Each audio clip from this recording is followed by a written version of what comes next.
his New Year's resolution would be not to get his hair colored so much this year because it's starting to fall out. I think that if we could get Sean Bates maybe like some handcuffs to lock onto his suit bag, because he's left it on the strip 3 times now and forgot about it. So, we've had to see the guy in the same suit every day, but if we can just get Sean Bates to hang onto his suit bag and not lose every trip, then we'd be happy. A couple come to mind. Dave Scatcher, I'd probably want to stop wearing pink clothing that he likes to wear, and maybe finally take that step forward in life and finally ask his longtime girlfriend to marry him. He's been a little afraid to do that, so hopefully he can make that step. Another one of my resolutions for my teammates would be obviously for Mark Parrish to stop passing the puck, because it's been a long time since I got a goal from him. What's up, Whitey Ford? One of the nicknames the Islanders have for Mark Parrish. Too many men on the ice at times. Yep. Now Schaefer being trailed by Blake, and Jason takes him in hard. Parrish helps out in the corner. Phillips pokes it loose, but not out. Adrian Aucoin for Sketcherd, and that shot went wide. Parrish grabs it back. Mark Parrish with Phillips on him. Finally loses it, has Phillips sitting on top of him now. And Parrish looks either to be hurt. Yeah, I think Parrish is hurt. He was slow to get up, and only now is he getting back to his feet. And oh boy, is Mark Parrish ever limping towards the Islander bench. Phillips' stick was underneath him. Yeah, he went down awkwardly, and Mark Parrish has been playing with some pain as it is. I mean, he's had a few leg problems, and playing through all that. I mean, he's always got ice packs and heat packs and whatnot on his legs, and this one, though, this doesn't look good. And we know how tough he is, because we've shown how many times the beating he takes at the front of the net. And here it is again. Let's see what happens as he goes. Oh boy, the left leg just got, you could just see his skate catch on the ice and didn't move when he went back. And let's just hope that that's okay. But he's in a lot of pain, still getting help, as I can see him from here going to the locker room. So we'll let you know as soon as we hear about Mark Parrish. Remember, the Islanders in this game are without their top 2 centermen, Alexei Yashin and Michael Pekka. Of course, they've won all 4 of the games since Yashin was injured, but now you take Mark Parrish, who's been hot lately, out of the equation. Asham to the net, got knocked down. There'll be a penalty. So Aaron Asham driving the net gets pulled down, and the Islanders will get the power play. He always gets in there to forecheck, and he's around the net. Here it is behind the net, and it was an ugly thing to watch, and we could only hope at that point it wasn't something serious. It turns out that it was. Watch the left leg. The skate just doesn't give on the ice. Gets caught in a little bit of a rut, the toe of the skate. Down he went with all the weight on it, and he had an awful lot of courage to get up from that and make his way to the bench, but that's about as far as he could get, as he needed help the rest of the way. And when Mark Parrish needs help getting off the ice, it's serious. The shame of it, apart from the fact that he won't be there, is that over the last little while he'd been hot, as you see, with 6 goals over his last 6 games. Now the question is, how do you compensate for Parrish's loss? Captain Michael Pekka says they're just going to have to cover it from within. Well, we've got some dynamic young kids that have offensive skill. It's going to be an opportunity for Justin Papineau and Matthias Weinhandel to take advantage of some opportunities now, and we're banking on them coming through for us. Awful incident with Martin Havlat of the Ottawa Senators in the game 2 nights ago, which has resulted in Havlat's suspension. How we've talked about hitting from behind and high sticking and that type of thing, but I don't think there's anything worse than being kicked or have somebody attempt to kick you, and that's what happened. Havlat goes down, and there's Cairns, who took him down. There's the skate up, and he takes another swipe with his skate, tries to kick him there. I mean, that's an awful thing. Havlat did get suspended for a couple of games, but that's one of those things. I think it's the worst thing a player can do in hockey to anyone, is attempt to kick somebody with the skate. Of course, we saw what happened to Yash. Yeah, and Eric, by the way, was howling about it afterwards. Just turned out that neither of the on-ice referees saw the incident. However, Cairns told me this morning that he agrees with the league's ruling on Havlat. Well, I think it was pretty fair for what happened. Not too many people saw it, and obviously somebody in the league saw it. And Kavasha can't clear it. Still with a big save. And a little kick. Number 9 is Havlat. He gets knocked down, and there's the skate once, and then he kicked him again. Right there, man. Very dangerous playing hockey, and you never know what's going to happen when a blade's coming your way, and it just happened quickly and it was over. Do you think 2 games is about right? Yeah, I think it's Semi-fair. I mean, depending on, you know, if he would have cut me or something like that, it could have been, it should have been a lot worse. He never did any damage. He hit a padded part of my body, but it's a pretty embarrassing incident for himself. DiPietro has returned to the Islanders from Bridgeport. Remember, he had asked to go down for a couple of games to get back into some playing shape. And DiPietro is still in the mood to kid around. He was having some fun with our camera crew at the morning skate. In fact, he wanted to make sure we noticed what he was doing. The first one on the ice. Yeah, first, he is a piece of work. I mean, you go back to last time we had him on camera, really, and it was that incident that we criticized him for. And you know, the one thing you love about him is his enthusiasm. He's still a kid, I think, growing up and with an awful lot of talent. But you know, coming back in with that enthusiasm, it's good to see him and good to hear. He also wanted us to make sure to note that he was the last one off the ice after practice. So I asked him, was the demotion beneficial? I think it helped a lot. Got a chance to see a bunch of my buddies, get to witness firsthand Greg Cronin in action, and it was good. I got a lot of shots. I got to feel comfortable again, and I think it definitely helped out to get some game action. How long did you wrestle with the request to go down? You know, it took a little bit. It's been tough sitting around watching, but you know, we've been winning. It's been great. It's been fun to watch and fun to be a part of. But you know, as a goaltender, you need to play and you need to get some game minutes, and you know, that was what made the final decision. Were you reluctant in some ways to make it? A little bit, yeah. No one wants to go down to the minors, you know, even it is for conditioning. But it was good. You know, going down there knowing the fact you're going to be back after 2 games is a lot easier. Going down and, you know, questioning when you'll be back up. So it was a good experience. It was a good opportunity for me to play. So this last game against a conference opponent after that long stretch just shows you how closely the Islanders and Bruins there is together. Well, I guess if you have 10 seconds, you win. If you have the under. It's Cairns and Duel. And Cairns throwing rights. Duel trying to get loose himself. Cairns has hit him with about 5 already. And Cairns continues to throw a big right hand, returned by Duel, and Cairns continues to score with rights. He's got Duel covered up. Cairns clearly with the advantage. And Eric Cairns undressing and finally dropping Doug Duel, and now the linesmen want to break it up. Clear and decisive win for Eric Cairns. With 9:43 to go and a feisty first. Boston. Bates took a shove from Bergeron, and the puck wheeled off the wall by Dan McGillis, number 6. We got a bunch of people yelling, "Let's go Islanders!" Yeah, the booster club's here. They've got several hundred of the Islander booster club members who made the trip up from the island here at the Fleet Center.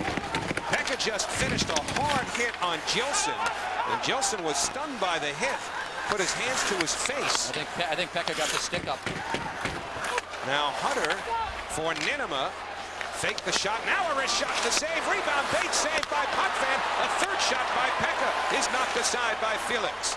Hunter for Ninema. Wrist shot all the way to Potvin, and he holds on. And the Islanders getting more and more pressure in the Boston zone. Yeah, there's a lot of forechecking going on by the Islanders. And Pekka was in. Here's Pekka going in on Gilson. Let's see where the stick is. Well, you know what? It might not have been Pekka's stick. Well, the other guy was Bates, was over there too, trying to get out of the way, and it might have been his stick inadvertently. Well, Popvin's been good here in the first period. Potvin won the game against Toronto. It's his first win as a Boston Bruin at home for Felix Potvin, and he's been pretty sharp here in the first. Felix didn't sign with the Bruins until September. Marius Cherkovsky to the red line. Fluttered past O'Donnell. It stays on the glass long enough for Sean to get it back. And then the Islanders play it to the corner where it's taken by Gill. His pass intercepted by Martinic to Cherkovsky. Second shot, he scores! Off the Gill giveaway. Marius Cherkovsky ties it at 1. Well, it doesn't take these fans long, does it? When they tie the game at 1 and they're booing, and the reason they're booing, it was a terrible pass by Hal Gill. Hal Gill in his own corner threw it right up the middle. It was the forecheck of Kavasha that forced Gill to get rid of the puck quickly and not have enough time to look. So Kavasha got in quick. There's Kavasha, and Gill just throws it right up the middle onto the stick of Martinic. And Cherkowski did a great job staying with it. There was almost a play where you thought Martinic maybe should shoot because the defenseman's right there. He's getting hooked a little bit, and Cherkowski kind of banks it off of somebody, maybe the defenseman, then just inside the post. So the Islanders come back and tie it, and suddenly the place is quiet. And that was Sean O'Donnell, the defenseman. And so the Islanders get even at 1, and Blake flings it up the left wing. Onside is Asho, driving towards the net. Asho pushes it off the side of the cage, and perhaps with a little help from Potvin, the puck stays out. Under 7 minutes remaining in the first period. 9, and it's 1-0. Justin Papineau, left side of your screen, gets hit hard. Down he goes, leg injury. He had to be helped off the ice into the Islanders locker room. And then Kenny Johnson directly in front of the net gets hit by a hard slap shot. And then he had trouble making it to the bench. He went to the Islanders locker room. That was a heavy shot. Sure was. And it didn't look good for the Islanders early. Injuries and trailing by a goal. Then the Islanders keep the puck in. Ole Kavashi on the forecheck. Hal Gill throws it up the middle. Beautiful read by Martinic. And Cherkowski stayed with the play. Puts it in past Felix Potvin. The Islanders came back to tie it at a goal apiece. Bates' unit has been a big part of it. Well, they're doing a little bit of everything. They're scoring goals. They're generating chances. They're playing well defensively. Hunter's been the goal scorer on the line, even though Pekka and Bates have been getting chances to score. Bates, sooner or later, with all the chances he's got, he's going to put one in. That's going to come soon. But Hunter has done an awful lot of work. Pekka's getting his chances as well, including that one in overtime. That was blocked. And then Hunter scores a goal against Boston. That was 3-1 game, and he scored to make it 3-2 there. The Islanders fought back, obviously, and came up with a big point in the 3-3 tie. So the Islanders... Now, it's interesting. Scatchard is not taking this face-off. He's on the boards. Blake is going to take it. Let's see if Scatchard tries to get the shot. Oh, he goes back to the point. And now O'Coin with room. Fires! He scores! Adrian O'Coin ties it at 3.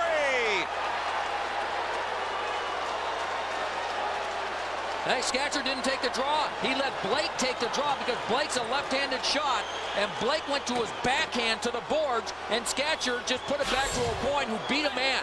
Here it is, bang, bang, bang, in. What a play. There goes O'Coin. The Bruin player dove. That looked like Murray. Dives here, and that one, I mean, he just beat Potvin, who could see it. He beats him from 50 feet with a rocket. So Blake wins a face-off. Scatchard gets it back to O'Coin, who then ties the game. Oh, an elite pass almost connected with Scatchard here. So O'Coin's second of the year ties it. And the Booster Club having a party right now. They're nervous. The pass was missed by Bates. And Gauthier wheels it around to the near side, brought out by Iginla. Throws it up the left wing. Saprikin is challenging. He and O'Coin lock up. And Islander support comes from Janssen. And now Hunter goes rink wide, looking for Michael Pekka. He shovels it into the corner. Regier runs into Bates. Hunter steps in front of Lowry. Another strong play by Trent Hunter, who turns and shoots. And McLennan got a stick on that. That's becoming a patented move of Trent Hunter's. And so is that. So is that. Finishes all his checks. O'Coin across to Bates. And a save by McLennan, the defenseman Warner, without a stick. And up the left side comes Again, Iginla. there's not much padding on the skates. He seemed to catch that one on the inside of the right foot. Now, we knew McLennan here on the island, and I think you worked with him for a year in St. Louis, right? Right. They call him Noodles. That's right. Remember why? I remember exactly why. When he played junior hockey, he didn't like fast food, so he'd bring his own cooking equipment. And guess what he'd cook? Noodles in the back of the bus. Any way you want them, right? They'd go in and get, the rest of the team would go in and get hamburgers and all that kind of thing. French fries, not him. So that nickname has stuck throughout his career. Different kind of Wolfgang Puck. Jamie McLennan, who's overcome some physical adversity over the year, had a serious illness that cost him most of a year. Almost died. Yeah. So good to see Jamie McLennan playing well. In fact, we're going to make Jamie the subject of our Islanders hockey moment, brought to you by Mohegan Sun.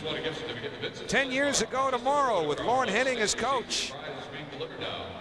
Derek King with a goal. Opposition, by the way, the Calgary Flames, as the Islanders would get a shutout from Jamie McLennan, or pardon me, a win, his first win in the NHL, 6-2. Back in 93-94. You know what? That's the last time the Islanders scored more than 3 times against the Flames in this building. Flames 11-2 against the Islanders since then. Well, the Flames, they've done 7 years without making the playoffs, right? Isn't that amazing? Not only that, Kavasha closing in. Kavasha thinking wraparound. Centers missed by Cherkovsky. Calgary won their only Stanley Cup in 1989. Here's a steal by Kavasha. Down low, Cherkovsky can't get it off. Rebound, score! Winehandle was there, and the Islanders have tied it 1-1. And you know, you have to try and stay with the play against Calgary because they close everything up so soon. Turnover by the Calgary Flames. Kavasha will keep it in right here. And he'll fake a shot, and Cherkovsky goes to the net. And watch Cherkovsky stay with it. Poke check, stay with it, spin, turn. He doesn't get it. No, it is Winehandle that gets it. Good play initially, and then Winehandle just follows it up with one hand. Very few rebounds. And Winehandle was there to poke it in after a good play by Kavasha. Cherkovsky stayed with it. Winehandle finishes it. Now a quick shot as Regeer joins the play for Josh Green. And at one particular time, they were both hurt. They both had broken shoulders. One had a good right arm, the other one had a good left arm. Daryl's wife left to go shopping. Suddenly this infant needed to be changed. So here's the two of them, with each with one good arm, right? You see the picture? Together, they're able to change this young infant. And we've talked about the size of Kurt Fraser's hands. Man. You imagine one of those hands. How'd you like to be the little 8-pounder? Well, you know what, though? How about Frez? He's there. He showed up. That's right. That's right. Both played left wing together for the Blackhawks. Man. That was at a time when you played 3 lines. You know, the other left wing was on that team? Eddie O? Al He's Secor. playing left wing then. Al Secor. Oh, 50-goal scorer. 50-goal scorer and 2 30-goal scorers, and all of them tough. Not many teams had better left wings than them, if anybody. 10:08 remaining in the second period. Can you imagine that? No, this poor little baby, and those two, each with one good arm and the other one taped to their side. That's what they used to do with shoulders. Smell dumps. I hope they were disposable diapers. Can you imagine them trying to pin or, safety pin one of the old cloth ones together? Oh boy. She is now 19 years of age and going to college up in Red Deer, Alberta. Oh boy. Donovan working behind the net on Scatchard, trying to snap off a backhander. He did. Snow got a piece of it. Now Snow is down, trying to get set. Regeer with a drive, and that's blocked, and out comes Blake. Asham's on the left. Blake to the slot. Drops it for Scatchard. He shoots, block, rebound, Blake. He scores!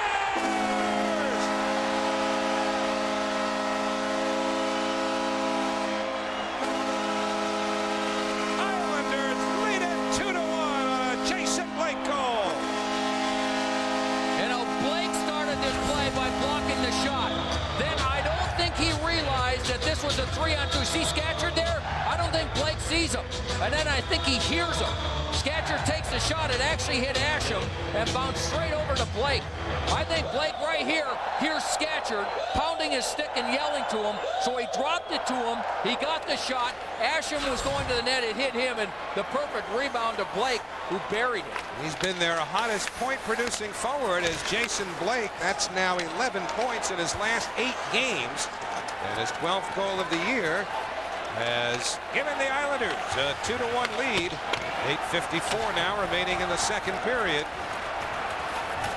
Jason's been scoring just about nightly. The only game in the last 8 he doesn't have a point was the game they were shut out in Ottawa, 1-0. So 2-1 New York. Both goals coming here in the second period. Winehandle and now Blake. Well, you got to work to score against this Flames team, don't you? I mean, you've got to create something. You've got to outwork, scratch, do everything you possibly can to get scoring chances. And here's Asham getting away from Linden. Blake on the other side. Asham closes in, and he tried to go upstairs, and that went over the net. And Scatchard throws it back. These Calgary defensemen, they take away the pass, and they force the puck carrier to make the play. And a number of times they have forced bad shots or none. But the Islanders with a big goal to take the lead. Replay, look at Scatchard catch up to the play. In position, Blake gives it to him, and it hits Asham. And Blake puts it in to make it a 2-1 game. Has been excused. Will go against Ethan Morrow. Morrow wins it to the blue line. A shot blocked. DiPietro scrambling. Reasoner on the puck. Turns and shoots one off the stick of Boutenshon. And up comes Tchaikovsky. Being chased by Pisani. DiPietro's hurt, pardon me, Howie. DiPietro got hurt on the play and is in a lot of pain. He had to scramble over the puck on the right off the face-off. On the shot coming from the point, it was deflected. It looked like he had himself set and then had to move all the way to his left. He made a very good pad save. But I'm not sure that he wasn't a little awkward in trying to get over to make the save. And once he went down to the ice, he had a difficult time getting back off the ice. And Gar Snow looks to be getting ready. Here's the shot. It gets deflected on the way. Now watch the save. See, he goes down, has to get back up. Now watch the save here. Very good left pad save, and he was stretched out about as far as you can stretch out. And then he got bumped into after that by Ethan Morrow. So was it going down to make the save, or was it when he, then he got bumped there by Morrow, but staying in the game seems to be hopefully okay now. Garth Snow was rushing to get his equipment all set on the bench just in case. Well, he looked to be in a lot of pain, and he made an excellent save just prior to that. Keep an eye out for DiPietro. Let's spill the beans is because we knew that Ray Ferraro was in the building. There he is, doing the Edmonton Oilers telecast. Islanders on the power play here with Brewer in the box for slashing. And there's 1-0 Edmonton lead. O'Coin plays it into the corner for Asham. Semenov muscled Asham for that one. And then the puck brought along by Horkoff. He slides it down ice. Ryan Smith follows. Throws one around the boards from a sharp angle. And now Tchaikovsky to Kavasha, and out come the Islanders. Kavasha to the line. Fake the shot. Goes wide but holds on. Now to Janssen. That shot hit a leg and is cleared out of the zone by Smith. That was Corey Cross that stuck out his right leg and blocked the shot, then was able to clear it. There is a lot of Corey Cross. The 6'5", 220. Blake brings it in. He's just back in the lineup as well, Corey Cross, after missing 5 games with an injury. Steos working Bates over, so Islander help comes from Hunter. Bates spins it back, or tried to anyway, to the blue line, but it didn't get there. Reasoner cut it off and dumps it to the corner. DiPietro reverses. Reasoner challenging O'Coin here.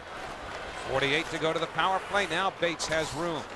Getting it in over the line, following into the corner. He and Ulanov come together, but O'Coin doesn't hold the puck, which came back to him at the blue line. And the Islanders regrouping with a half-minute remaining to their power play. O'Coin for Bates. Now Bates works on Semenov, who gives him nothing. Blake played it around the boards.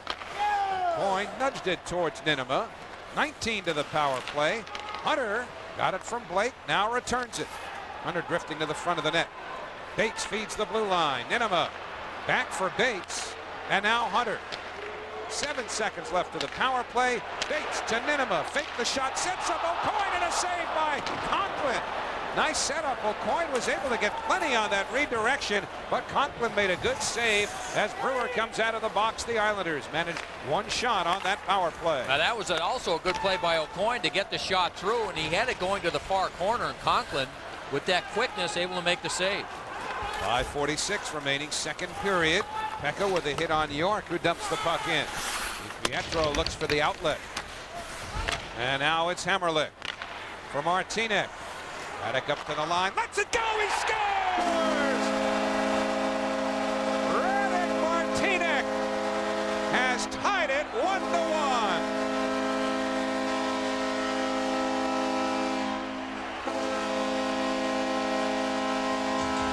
Shoot the puck, you never know what's going to happen, right?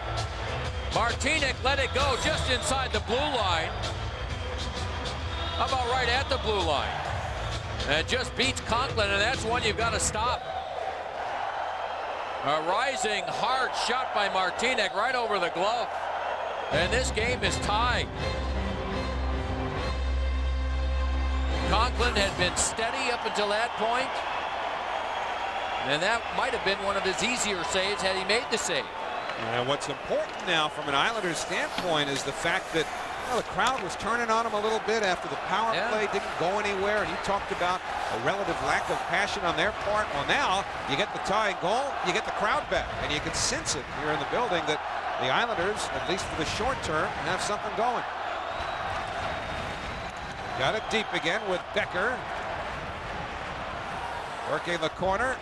Hit by Staios. Now it's Scatchard. Eluding Brewer. Scatchard turns and got it to the net. And Conklin stopped that with Becker right on the doorstep. Becker's had a good game. He's showing something here for the Islanders. That's why he continues to get ice time. Now Horkoff. Warhemsky in the corner. He's hit by Martinek. Evan Martinek coming up with his 3rd goal of the year. Hammerlick and Pekka assist at 14:28.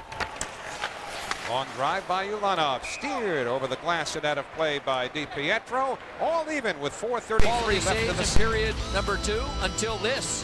Radek Martinek takes the pass from Hammerlick right up the center of the ice and says, I'm going to take the shot. Here's your flow. There it is, yeah. You want flow? Here's some flow right here. Hard shot just inside the post. Beats the goaltender Ty Conklin, and this game all knotted going into the 3rd period. Yep.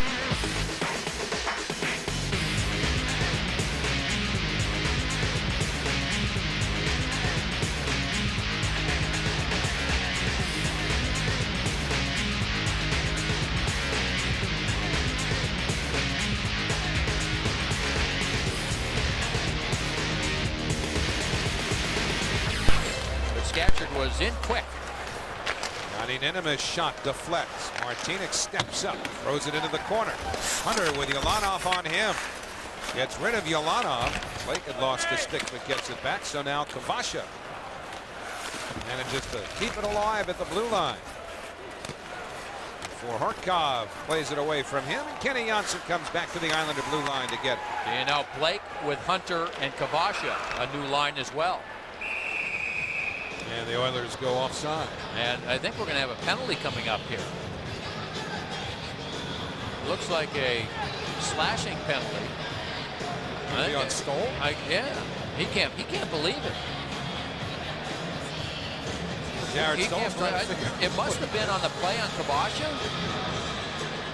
Again, I mean, there hasn't been much contact in this game. So not all that many opportunities for penalties because of hitting. But he must have got it against Kavasha. I mean, he was looking around, looking around. He looked up. I think he was hoping to catch it by looking up on the video on the Jumbotron, but they didn't roll it. So still trying to figure it out. But the Islanders now, in this tie game here in the 3rd, have the man advantage, and it's Hammerlick up to the Edmonton line. And Papineau, Winehandle, and Pekka are the Islander forwards at the start of this power play. Winehandle and Papineau getting the power play time on the first shift here. And Pekka, who normally doesn't get all that much power play time, has gotten a little bit as of late. Oilers were changing. Islanders moved it quickly. Papineau to Hammerlick, and that shot missed the net by a healthy margin. Martinek back to the blue line for Winehandle. Horkov and Smith up front for Edmonton with Brewer and Staios back. Martinek, nice feed to Hammerlick, lets it go. And that seemed to get some of Staios. Yes. And finally is cleared out by Horkov. And Staios is hurt, making his way to the bench, but a beautiful play by Staios. Martinek also getting power play time. He has the only goal for the Islanders. Michael Pekka put it off a stick, gets it back, shoots, and that went wide. Now Scatchard, who I think absorbed a high stick. Yes, from Corey Cross. And the Islanders going to be 2 men up here for 50 seconds. Well, this is their opportunity right here. A 1-1 game in your own building. A 5-on-3 for 50 seconds in the 3rd period. You'll see Corey Cross, number 23, right here. Gets a stick up on Scatchard. And 5-on-3. Now here's the block by Staios. That's a beautiful block. He released in front, slid way out to make the block on the shot by Hammerlick. And was hurt, made his way to the bench. But the Islanders now, 5-on-3, great opportunity for them. And full marks, Joe, to Scatchard. Once he recognized the penalty, he just left the puck in the corner and let the Oilers play it. So now the Islanders can take advantage. The face-off deep in the Edmonton zone. Oilers have controlled the draws all night. That one's going to go into the books as a false face-off. So the Islanders will get another chance. And a big face-off when you consider they're trying to set up a two-man power play. Yeah, and Pekka getting more time on the 5-on-3, which is somewhat surprising because of his goal-scoring woes. Papineau beat Reasoner. O'Coin to Ninema. Now to Pekka.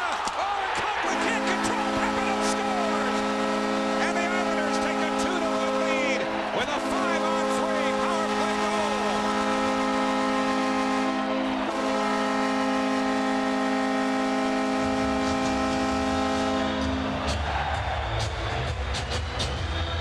Papineau was there to find it. Right from the faceoff, Papineau wins the draw. Shot gets blocked. Pekka has a marvelous chance there. Conklin with a good save. And Papineau just waits on the other side. This shot gets blocked, and look at all that room for Pekka. Can't score, but Papineau is there to find the rebound. He puts it into the empty net. And now the Islanders remain on the power play. And he started it all with a face-off win, something the Islanders haven't had that much of. Justin Papineau winning the draw, finishes the play, and the Islanders still up 5-on-4 for the next minute 55. So Papineau at 3:21 gives the Islanders. Look at that. What a play. Ninema and Janssen for the Islanders. Pekka missed it, and here comes York. Into the Islanders zone, works on Janssen. York pulls up. Now for Oates. Smith was left unchecked in front of the net momentarily. But now it's Brewer moving across the blue line. Half minute gone on the power play. Ulanov, after taking that puck off the leg, back on ice. Heading it into the corner for York. Turning on Ninema. Now Pekka picks up the challenge. But Oates feeds Brewer for a drive that's tipped by Smith. Winds up on Oates' stick. Again, it's Brewer at the blue line. Eric Brewer for Oates. Ryan Smith in front of the net. Janssen trying to work him over. Now Ulanov, the defenseman, jumps in deep. York behind the net. For Oates in the corner. Brewer's drive missed the net, but a hard carom comes out in front. Ulanov stopped by DiPietro. As Ulanov got a backhander off, but the Islanders don't clear. Brewer lugs it into the corner. Now Smith finds York for Oates and Ulanov. A drive blocked by Pekka. And Pekka able to get it out of the zone with 43 seconds left on the power play. And then Pekka gets in the way of that Brewer pass. And that'll force the Oilers back deep into their own zone. Half minute remaining on the Edmonton power play.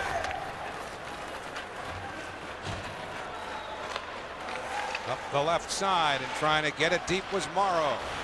Morrow gets the puck back to the blue line to Staios.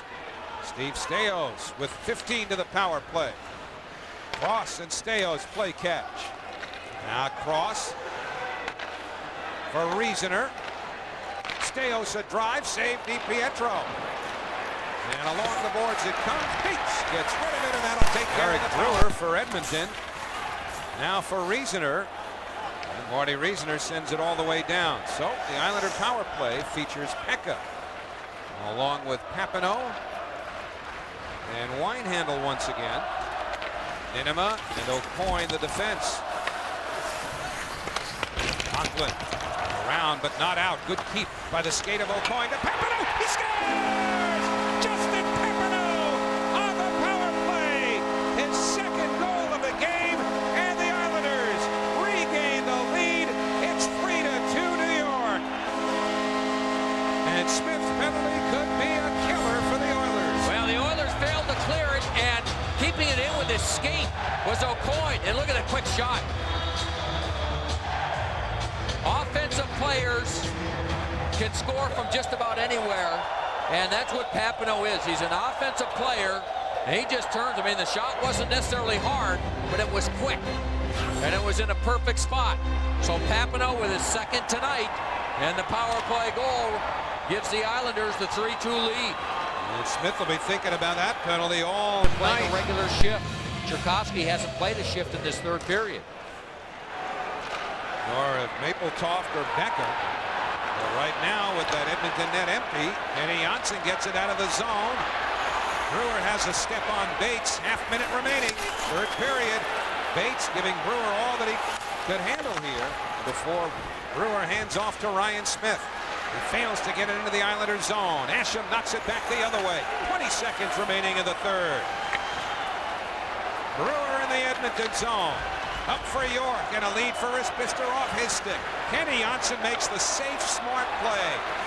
Not in the least thinking about the empty net. Now we're down to 6 seconds. Back at the Islander line. O'Coin gets rid of it, and the Islanders have beaten the Edmonton Oilers 3-2. The star of the show, Justin Papineau, with his first 2-goal game. And Craig McTavish was incensed.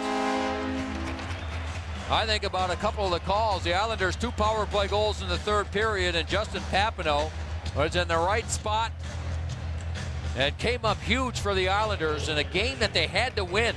They found a way to win, Howie. A 1-1 tie going into the third period, and they found a way to win, and it just happened to be on 2 power play goals by Justin Papineau. So Papineau bailing Rick DiPietro out after that long goal by Corey Cross tied the game with under 3 minutes remaining. So that allows Rick to feel a little bit better about things from a team standpoint for sure. And for Justin Papineau, although he scored a goal in his first Islander game when the Islanders manhandled the Blackhawks in Chicago last year, this is the first game where he pays real dividends on the deal that sent Chris Osgood to St. Louis last year. Well, the big question was who was going to take up for the lack of scoring and the losses of Yashin and Mark Parrish. And they had to find somebody that's going to step up. They wanted to give these young kids an opportunity, let them do it within if they can, while Mike Milbury, of course, still searches to make a deal. And Radek Martinek also played a strong game and got the Islanders on the scoreboard with a goal. He's learned the drill when he's one of the stars. Yeah, too, hasn't he? He knows what it is. O'Coin was the third star, Martinek the second, but Justin Papineau with 2 goals, the first star. Edmonton came back late to tie the game at 2. Ryan Smith takes a penalty. The Oilers can't clear it. Good job by O'Coin at the point to keep it in. Look at that quick shot coming up right there. The wrist shot through the legs of Winehandle in front, past the goaltender Conklin. And that power play goal by Justin Papineau, number 2 of the game. And that turned out to be the game winner as the Islanders found a way to win. Yeah, boy, did they ever, because this was game of the Oilers. The first period, Igor with a great outlet pass to Radek Dvorak, who goes to Rafi Torres, who goes to Mike York. Boy, there's a lot of passing. I hope you followed that if you're scoring along with us at home. York got his 13th, and it was 1-0 for Edmonton. Second period, Radek Martinek with a slap shot from the blue line. Blue Bayou as he beats Ty Conklin. Game tied at 1 through 2 periods of play. Tony Zamboni did his thing, and then we go to the third period. The Islanders already in the power play. Corey Cross gets 2 minutes for looking so good. Actually, 2 minutes for high sticking, but what the heck. The ensuing Islanders 5-on-3. Nienema, the former Oiler, with a point shot blocked. Michael Pekka stopped, but Justin Papineau just in time, the former Belleville Bull. And it was 2-1 New York. Late in the third period, though, the Oilers press. Corey Cross. Oh, he blasts it. How about that? The big guy, the glory and the story of Corey. And the game is tied at 2. Late in the third period, Ryan Smith drills Aaron Asham, and he gets 2 minutes for charging, and Asham kind of held back there a little bit. And now we go to the Islanders' power play. Adrian Aucoin, he's good in the power play, holds it in. Justin Papineau, how about that? Oh, I'm just bullish about Papineau, the former Belleville Bulldogs. Second goal of the game, his third of the year, and the Islanders win it 3-2. Big night for Papineau. It's too bad they didn't have that big smoking bull that they've got in Belleville with the horns going and the smoke coming through the snouts. That would be great. But the Islanders will take the win 3-2. The Oilers have now lost 3 straight at Nassau County Coliseum, and the Oilers playing the 4th of a 6-game road trip, so far going 2-1-0. That the fact that Alexei Yashin is out of the Isles lineup with a hand laceration, you'd think advantage Edmonton. Ty Conklin getting the call for the Oilers in this one, and he's up to the task. Jason Blake with the blast in the slot. It's kicked away by Conklin. Then the Oilers 3-on-2. Mike York 5-hole. Well, that's his 13th. It's 1-up in Edmonton after 20. We go to the second period. Radek Martinek will even it up. A long shot. It's a softie from the blue line. Conklin's got to make that save. And that ties it up at 1. We go to the third. Isles with a 2-man advantage. Conklin, 2 big stops, but he gets no help on the bank side. Justin Papineau hammers it home 2-1. Edmonton on the power play. Corey Cross from the point. He scores with just over 2 minutes to play. Oilers will get sloppy. Ryan Smith with an undisciplined charge on Aaron Asham, ensuing power play. It's Papineau again. To Kenny Johnson.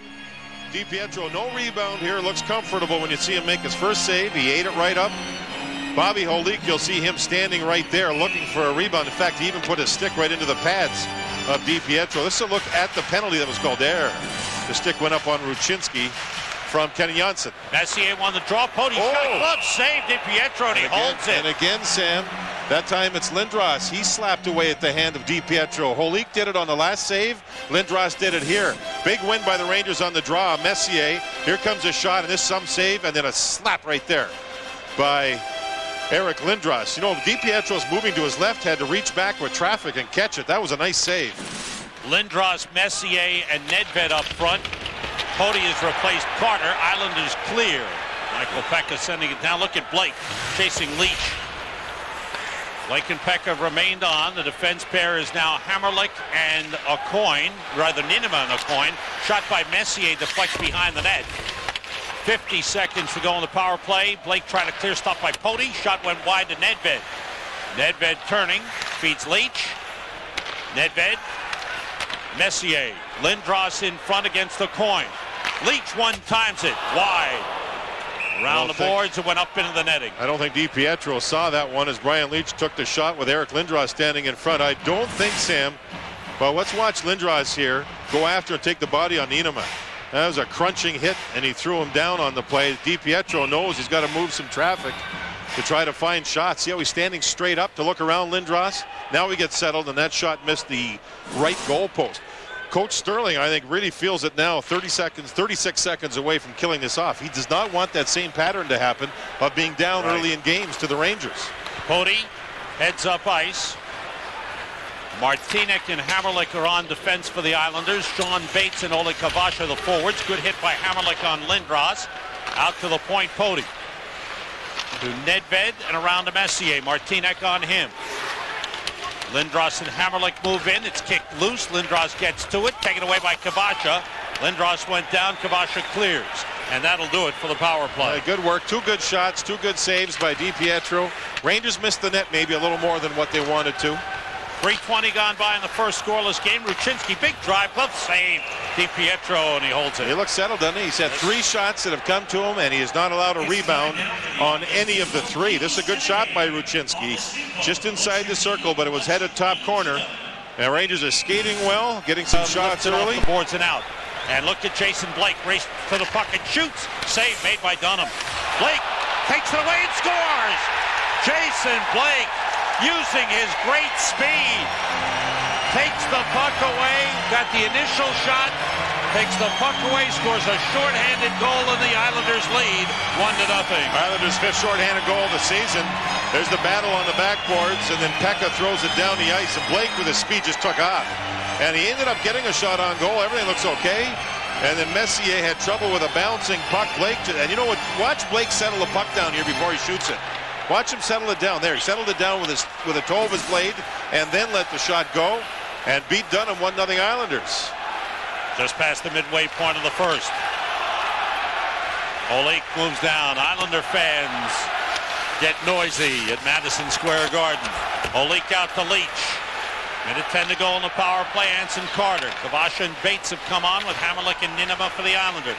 Set up for Holik. Now Kovalov. Kovalov works it down to Ruchinski. Now Holik in the slot. Save DiPietro. He's got the puck. I'd have to look at it, but I think it's the first time the Islanders have led the Rangers this season. I think you're right. Yeah, first time they've led the Rangers this season. Here's an ISO look at Blake with his great skating skills. He just put the puck on goal, then he wanted to get back into the play, and then it just flipped right away from Mark Messier. Now watch Messier there have trouble with the puck, and then Blake settled it down and then shot it. Good play by him. He gets his 13th shorthanded. Puck to Kovalov. Trivia quiz. And Stan is finally with us. Who are the 2 Islanders that played in all 78 playoff games during the team's run of 4 straight Stanley Cups? Stan. I'm picking Butch Goring and Denny Potvin, and I'm giving my points to J.D. Oh. They're Canadian points, so they're only worth three-quarter of a point. Thanks, Dan. I appreciate that. Now since I have that, if you don't mind, I'll go with Nystrom and Tonelli, so I have 2 chances of winning. Oh, this is such baloney. Now? I'm going to go with A, because anytime Wojo stacks a multiple choice, he always does A. What happened to D? No, I'm going C. Born in Morrow. Oh, baby, I have 2 chances. Yes, way to go, Stan Fischler, baby. You got 3 quarters. I'll take it. Thanks, Stan. Hey, Stan, where you been all night? How come you just show up for Across trivia? and finished his check as Blake is having words with Carter. Now let's watch and see what happened. There's the puck. Blake is playing it. Interference. Blake played the puck. I guess they felt. You know what? Carter played the puck, not Blake, and maybe the referee said Blake never touched it. Anyway, he made the call. Rangers have to deal with it as the Islanders go on a power play. That was that, again, the hit by Hunter on Lindros. So a big opportunity for the Islanders. Kasperitis interference. Lindros got hit by Cairns. Cairns with an extra little shot, and then Dale Purinton came right over to protect his teammate. And Cairns, I think, said, okay, I'm going to suck him into a penalty. He did. Cairns give him marks. He drew a power play for the Islanders when they're down 3-1. And I think Dale Purinton thought there was going to be a scrap. It looked like Cairns faked dropping his left glove and changed his mind, and he got Purinton the extra minor. Purinton 4 for roughing, Cairns 2 for roughing. Power play for the Islanders, 10-20 the time of the penalties. Islanders 0 for 4 on the power play. 5 shots on goal. Ronning DiPietro overplaying the puck. Leach toward the net. Chance for Messier. Save. DiPietro blocked it. Now, he'll keep trying, but he's not had a good third period in handling the puck. First 2 periods, he was great. Third period has been much, much different. Leach's pass through to Messier, to the net, save DiPietro, and he's on top of the puck. And Lindros bowled him over. Boy, the Rangers have really picked apart the Islander defense. That's 3 breakaways here in the third period, isn't it? Yes. They just picked them apart. Beautiful pass. Messier and DiPietro's been there with all of them. Kovalov had 1, Holik had 1, and here's Messier with 1, and DiPietro with another save. Well, Lindros drive to the net without the puck, looking for the... Actually, Kenny Janssen bumped him into the goal. As we take a look at our Geico highlights and we take a look back to this game and what a game it was, Gar Snow leads his team out onto the ice. This was a tale of 2 games. Trent Hunter's shot comes out to Michael Pekka, who was not going to miss the open net, and the Islanders had a 1-0 lead. Marius Cherkowski to Matthias Weinhandel. He's played well lately. That is past Patrick William. And the Islanders are making it look easy against Ottawa, arguably the hottest team in the league. The Kavasha line on the move again, and it's Cherkowski who has a goal and an assist for his efforts. And the Islanders create another one off a turnover. Trent Hunter steals a clearing pass. He gets it over to Pekka, who buries the second of the game. Could it be this easy against Ottawa? Apparently not. The rebound up of Snow Cairns to Josh Langfeld, and that just opened the floodgates. That made it 4-1. Here's another rebound goal. It's Todd White who benefits to make it 4-2. And then here's a huge mistake that, you know what, you may never see Kenny Janssen make ever again as long as he plays in the NHL. But it goes in. Martin Havlat pokes it in, and then some spotty officiating on both sides for sure, but on an Ottawa power play, Zdeno Chara ties it, and that leaves Steve Sterling to do nothing but shake his head. So the Islanders give it all back, and it ends up in a 4-4 overtime tie. It was 4-1 after 2, which usually means a win. But 44 shots is 1 shot too many, and although it wasn't the last goal that bothered Steve Sterling the most, it was the first goal. He was asked if that was the turning point. Absolutely, positively turning point was their first goal. And that was our 4th line, their 4th line, and we gave up a 3-on-2, and it was sloppy and ugly. They don't get a goal, the game's over. We play 40 minutes playing like we did in the third period. I mean, I think we played for 40 minutes. We played with the best team in the league out there. I mean, obviously we had a lot of power plays in the second period, but they didn't have much going in the first 2 periods. And the only things they had was our mistakes, and you capitalized it on the power play in the third period when we sat in the box most of the times. You're up 4-1 against a team like this that's got the power play like they do. We can't even put ourselves close to a position of having a penalty called on us. You know, I didn't see all of them, so I really can't comment on it. But obviously we're putting ourselves close enough where the call can be made, and it's you know, it's a tough way to lose 2 points there. Physical edge to the rink lately. He's having fun on the ice, and it definitely shows. He's bringing those intangibles that the Islanders knew that they would get when they traded for him. He played very well in both games against the Rangers, the one here at the Coliseum and the one at the Garden, definitely showing the physical play, playing tough. He elbowed Peter Nedved there. And then in the game against Ottawa, he scored that first goal taking advantage of the empty net here. He's given up his body, sliding across the ice to block a shot. Mixing it up with Zdeno Chara, which is not easy to do. And then he really scuffled with Marian Hossa the whole night. The two of them with a very good one-on-one battle the whole evening. Took a couple penalties because of it, but then he scored again. So in the absence of Yashin and Parrish, Pekka realizes that all the Islanders need to do more, and he has done his part. The 29-year-old Pekka has 6 points in his last 6 games, but you know what? He said he had to sit down 10 games ago with his dad, his wife, and his agent, and said to himself, I'm going to turn it around, and he has. Just trying to go out and have fun, you know, when I was, you know, I had like a 4 or 5 game stretch where I just wasn't myself, you know, and I just, I sat down with those closest to me and said, you know what, I just got to remember what makes the game fun and just go out and have fun and do what got me in this league when I was a 19-year-old, and that's just working hard, being physical, and even wanting to do that. Sometimes you're not going to be able to, may not have the game you want to, but you know, I know, especially now with the guys we have out, that it's more important for everybody to step their games up. Played in ages. And look at the Islanders, still Yashin and Parrish, but Justin Mapletov is a change. We initially thought that Steve Sterling was going to go with the same lineup that he went with in Ottawa, but instead Eric Goddard draws in instead of Justin Mapletov, who will be scratch tonight. So that's a look at the lineups for tonight as we get ready to go from here at the Coliseum. The Islanders and Buffalo Sabres. And we're going upstairs now to get ready for the puck to drop. It's Howie and Joe. And one other minor transaction. Derek Becker was sent back down to Bridgeport yesterday afternoon, so he is not considered a scratch, no longer on the Islanders roster. Tonight's Islanders High Definition broadcast is presented by Panasonic, Ideas for Life. Now, Howie, I'm just wondering when he changed his mind, or if it was something that happened late, maybe before the game, because even this morning, remember, he told us he was going to go with the same lineup, wasn't going to make a change, and Eric Goddard was the last player off the ice this morning. They put him through a pretty good skate. If he was going to play, normally they don't skate you hard in the morning. So we'll try and find out if something happened specifically based on injury or illness that might have changed Steve's mind. But the Islanders start out with Skechard between Bates and Asham, with Janssen and O'Coin back. And for the Buffalo Sabres, Curtis Brown, number 37, locked up in center. Bates carries in, feeds the right wing, Skechard, and that goes off the glove of Mika Noranen, the goaltender for the Buffalo Sabres.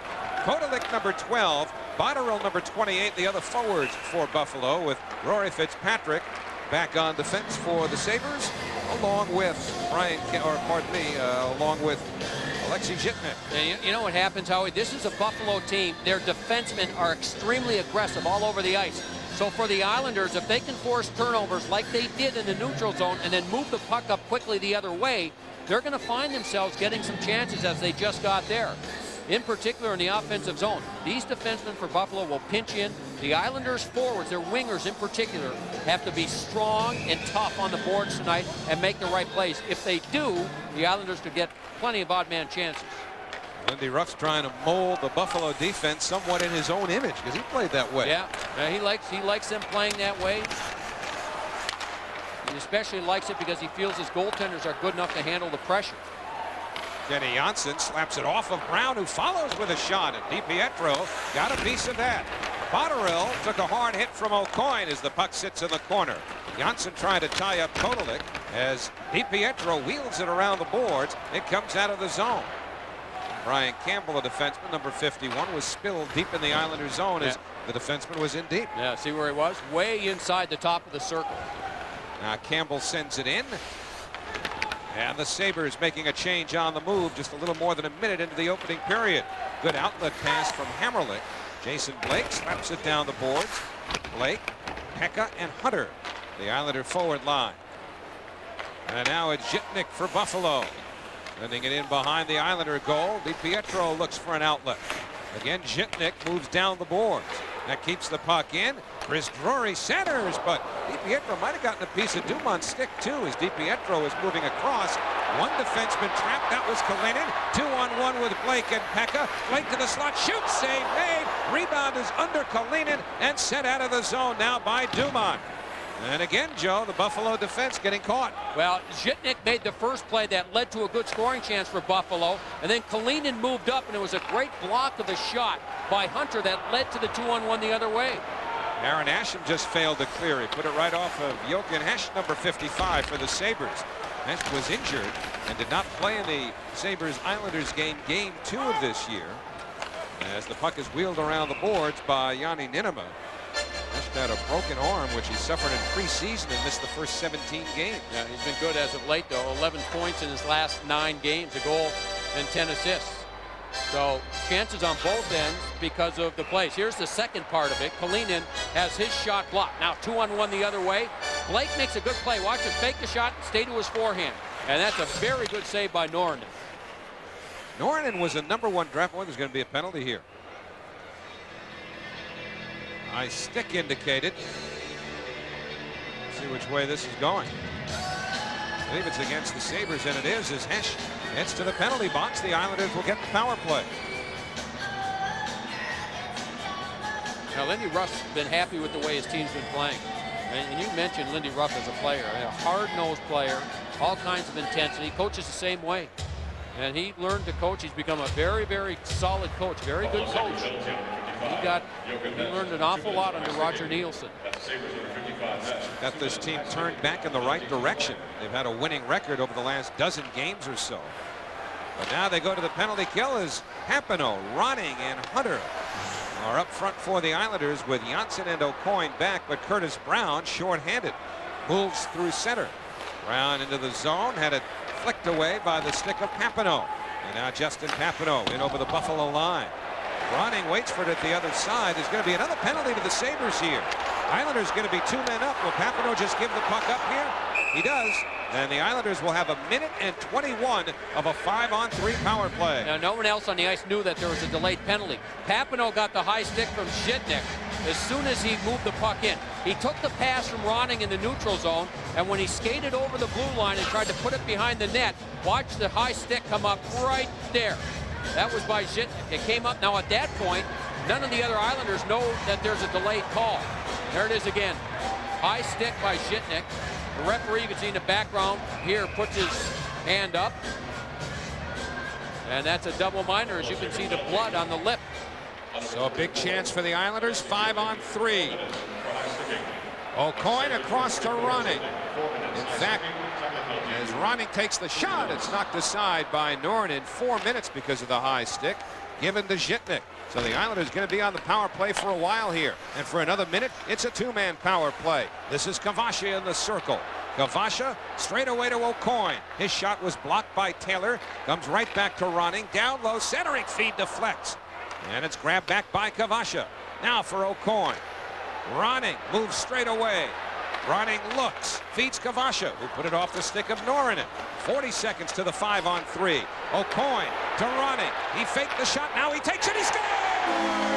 Cliff Ronning in his Coliseum debut as an Islander scores on the power play, and it's 1-0 New York.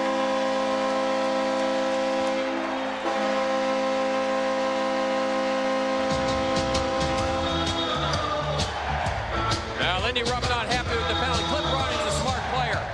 He recognizes that the Islanders are moving the puck down low. They weren't getting any shots. They're getting bad angle passes. He says, okay, fine, I'll move in. And this time, instead of passing down low, I'll take the shot. See, everybody was down low. No one was at a position where they could get a shot if you passed it. And when he recognized that, and after seeing it the first 2 times, he said, fine, I'll use Winehandle as the screen. I'll take the shot. He goes up high with it. Gets his first goal of the season. And huge power play goal for the Islanders as they lead it 1-0. Are you convinced that went straight in? Do you think Winehandle might have gotten a piece of that? I thought it went straight into the naked eye, but looking at that replay, I'm not 100% sure. Now they're readjusting the penalty time. That's what the delay is. That penalty's got to come off. They've got Hesh's penalty up there. That's got to come off, and now they get it straight, and they've got Zhitnik's 3:15 remaining. I think it's running. I thought so as well. It looked like it went straight in. Now, Lindy Ruff said before the game, I said, what's the key for this game for your team? He says, we're a team that we've been able to score some goals on the road and get leads. He said, we've given up a few, but he said, what we need to do is be aggressive and take the lead. Well, obviously, that didn't happen here in the first 4 minutes. And the Islanders still with plenty of power play time because of the double minor against Zhitnik. Another 3:09 as the Islanders send it in. Pekka, Hunter, Papineau, Niinimaa, and Hammerlin. It is Cliff Ronning getting his first goal as a New York Islander. Mesh tried to move through center but couldn't control the puck. And now Papineau sends it back to Hammerlick in the Islanders zone. Sabres spill some fresh penalty killers onto the ice as Pekka winds it in. Norinen left it for Tallender, but he didn't clear. And then as Ninnema put it in front, it was steered wide. And the puck comes out of the zone. That was Papineau who had an opportunity to redirect that puck. Now Hunter takes his time before firing one around the boards because the Islanders are changing. And they've got Kavasha onto the ice with Cherkovsky and Winehandle. And James Patrick, the veteran defenseman, scoops it out of the Buffalo zone. 2:10 remaining on the double minor to Zhitnik.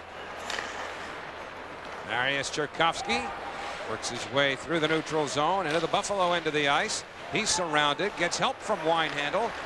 Return to Cherkovsky. Marius trying to feed the point, connects with O'Coin. And now Janssen to the slot, Winehandle, but his shot was blocked away by Kalinin, number 45. Winehandle hustles into the corner, pushes it back towards the point to O'Coin.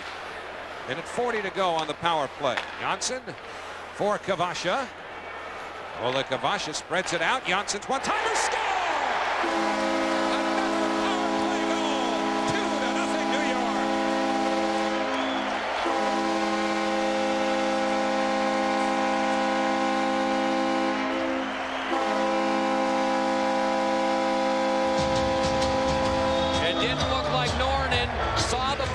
He might have picked it up late.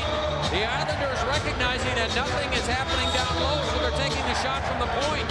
Good adjustment by the Islanders. The one-timer just kind of floated over the shoulder of Norton. He was moving over, and I'm not sure he saw it. He had players in front of him.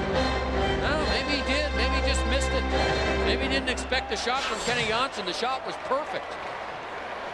Kenny had gone 8 games since his last goal, which was against the Devils just before the new year. But he has given the Islanders a 2-0 lead after running in a 5-on-3, put New York on top. So a 5-on-3 and then a 5-on-4 goal. You got to take advantage of the opportunities when you can get them. And we talked last game, Howie, and we talked to the Islanders in the second half of the season. They want to move up. A couple of things, in my estimation, have to happen. Their special teams have to get better, both penalty killing and power play. And they're going to have to start winning some more road games, getting more points on the road. Their power play's off to a great Goddard and Bolton, and there they go. They dropped the gloves. Maybe that's why Goddard was back in the lineup. Bolton didn't play last game. Well, we mentioned a moment ago, this is Bolton, what he's generally in the Buffalo lineup for. So Goddard trying to neutralize him and get a few in of his own. Bolton with a strong couple of right hands. Goddard trying to hold on and gain some leverage here. See the linesman Ray Scampanello and Kevin Collins just going to let him go and get it out of their system. Goddard did not play the last couple of games. He's trying to get loose here as Bolton has landed a couple of good ones, and now Goddard with a strong overhand right as Bolton off balance, and the linesman say, that's it, boys.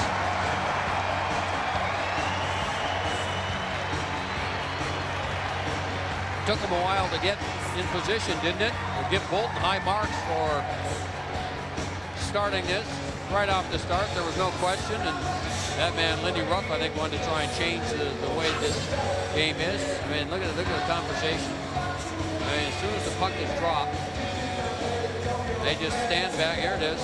There it is. I guess they're basically saying, listen, I haven't played the last couple of games. The other guy's saying, neither have I. We got to get loose. He likes his lines. He feels that he's got 3 lines that can score or can check. And that's why he's gone back to these new combinations from a recent trip they had on the West Coast where they won 3 in a row. Blake leads Pekka, shorthanded breakaway. He shoots, saved by Norinen. As Michael Pekka went in alone with the Islanders shorthanded. Yeah, I believe it was Miro Shatan that lost the puck at the blue line, and Blake made the play. And here's another chance. Oh, the puck kind of bounces on him, and Blake finds it, finds Pekka, and Pekka with all kinds of time tries to beat Norinen up high, and Norinen gets a glove on him. Another high-quality scoring chance. And still 27 seconds of power play time remaining for Buffalo. Sabres have given up 6 shorthanded goals this year. Put that in perspective, Pittsburgh the most with 10. Shatan, a shot robbed by DiPietro, who is getting back into position. Fitzpatrick's shot blocked. Now, DiPietro just couldn't get the puck up high enough. He had plenty of time. And you saw defenseman Hammerlick.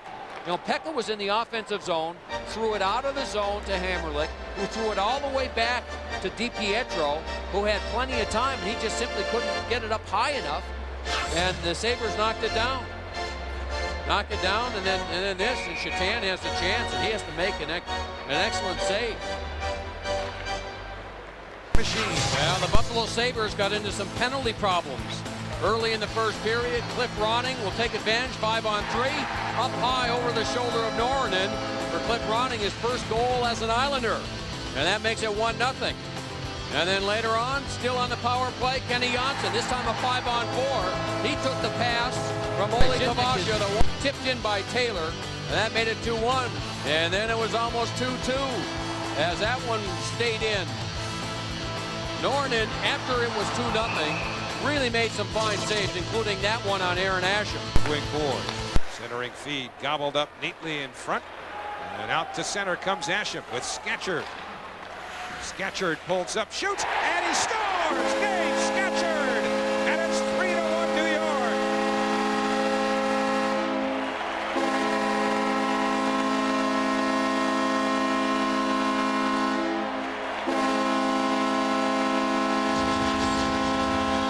From in front of their own net right here is Kenny Janssen. He makes the play and just moves the puck up. Asham stays with it. Scatchard, I think, surprises everybody, and Asham waved at the puck. That might have distracted Norrinen. Asham throws it. Watch Asham wave at it here. Did he get a piece of it? I don't think so. But it might have distracted Norrinen enough to take his eye off the puck. So Dave Scatchard breaks a little drought. He had gone 7 games without a goal. Now he gets back on the board with his 6th of the year. And the Islanders have their 2-goal lead back as the puck bounds over the glass and out of play. The Islanders scored early in the first, and they score early in the second. Here's Asham. Watch him trying to make one pass and then gets it back and makes it again. And then he keeps going. Look where his stick is. Norrinen wasn't sure. So I think the stick distracted Norrinen, Asham's stick. So he made the pass and went right to the front of the net, which helped in allowing Scatchard to beat him on the play. Range of vision. Buffalo power play unit. And the Islanders going to change quickly here as Pekka and Bates head to the bench, replaced by Bates and Kavasha, along with Janssen and Ninema. Chitnik fires it in. That deflects into the corner. Olenin in deep. Only one man back of the blue line for Buffalo. Janssen looks for Bates, finds him, and Sean Bates comes in ahead. Kavasha, penalty coming up to the Sabres. Kavasha with a backhander. Norrinen the save. Bates on the rebound. Now the question is, will it count? Did the whistle blow? Yes. Ninema seems pretty hot, and you think he's hot? How about Bates? I think they blew the whistle. I thought I heard it. And I think it was too quick. You got to have control. There's a delayed penalty, and here come the Islanders. They make the rush. Let's listen for the whistle. See, that's a bad call. That's a bad call because the goaltender doesn't have control of the puck. All he did was make the save.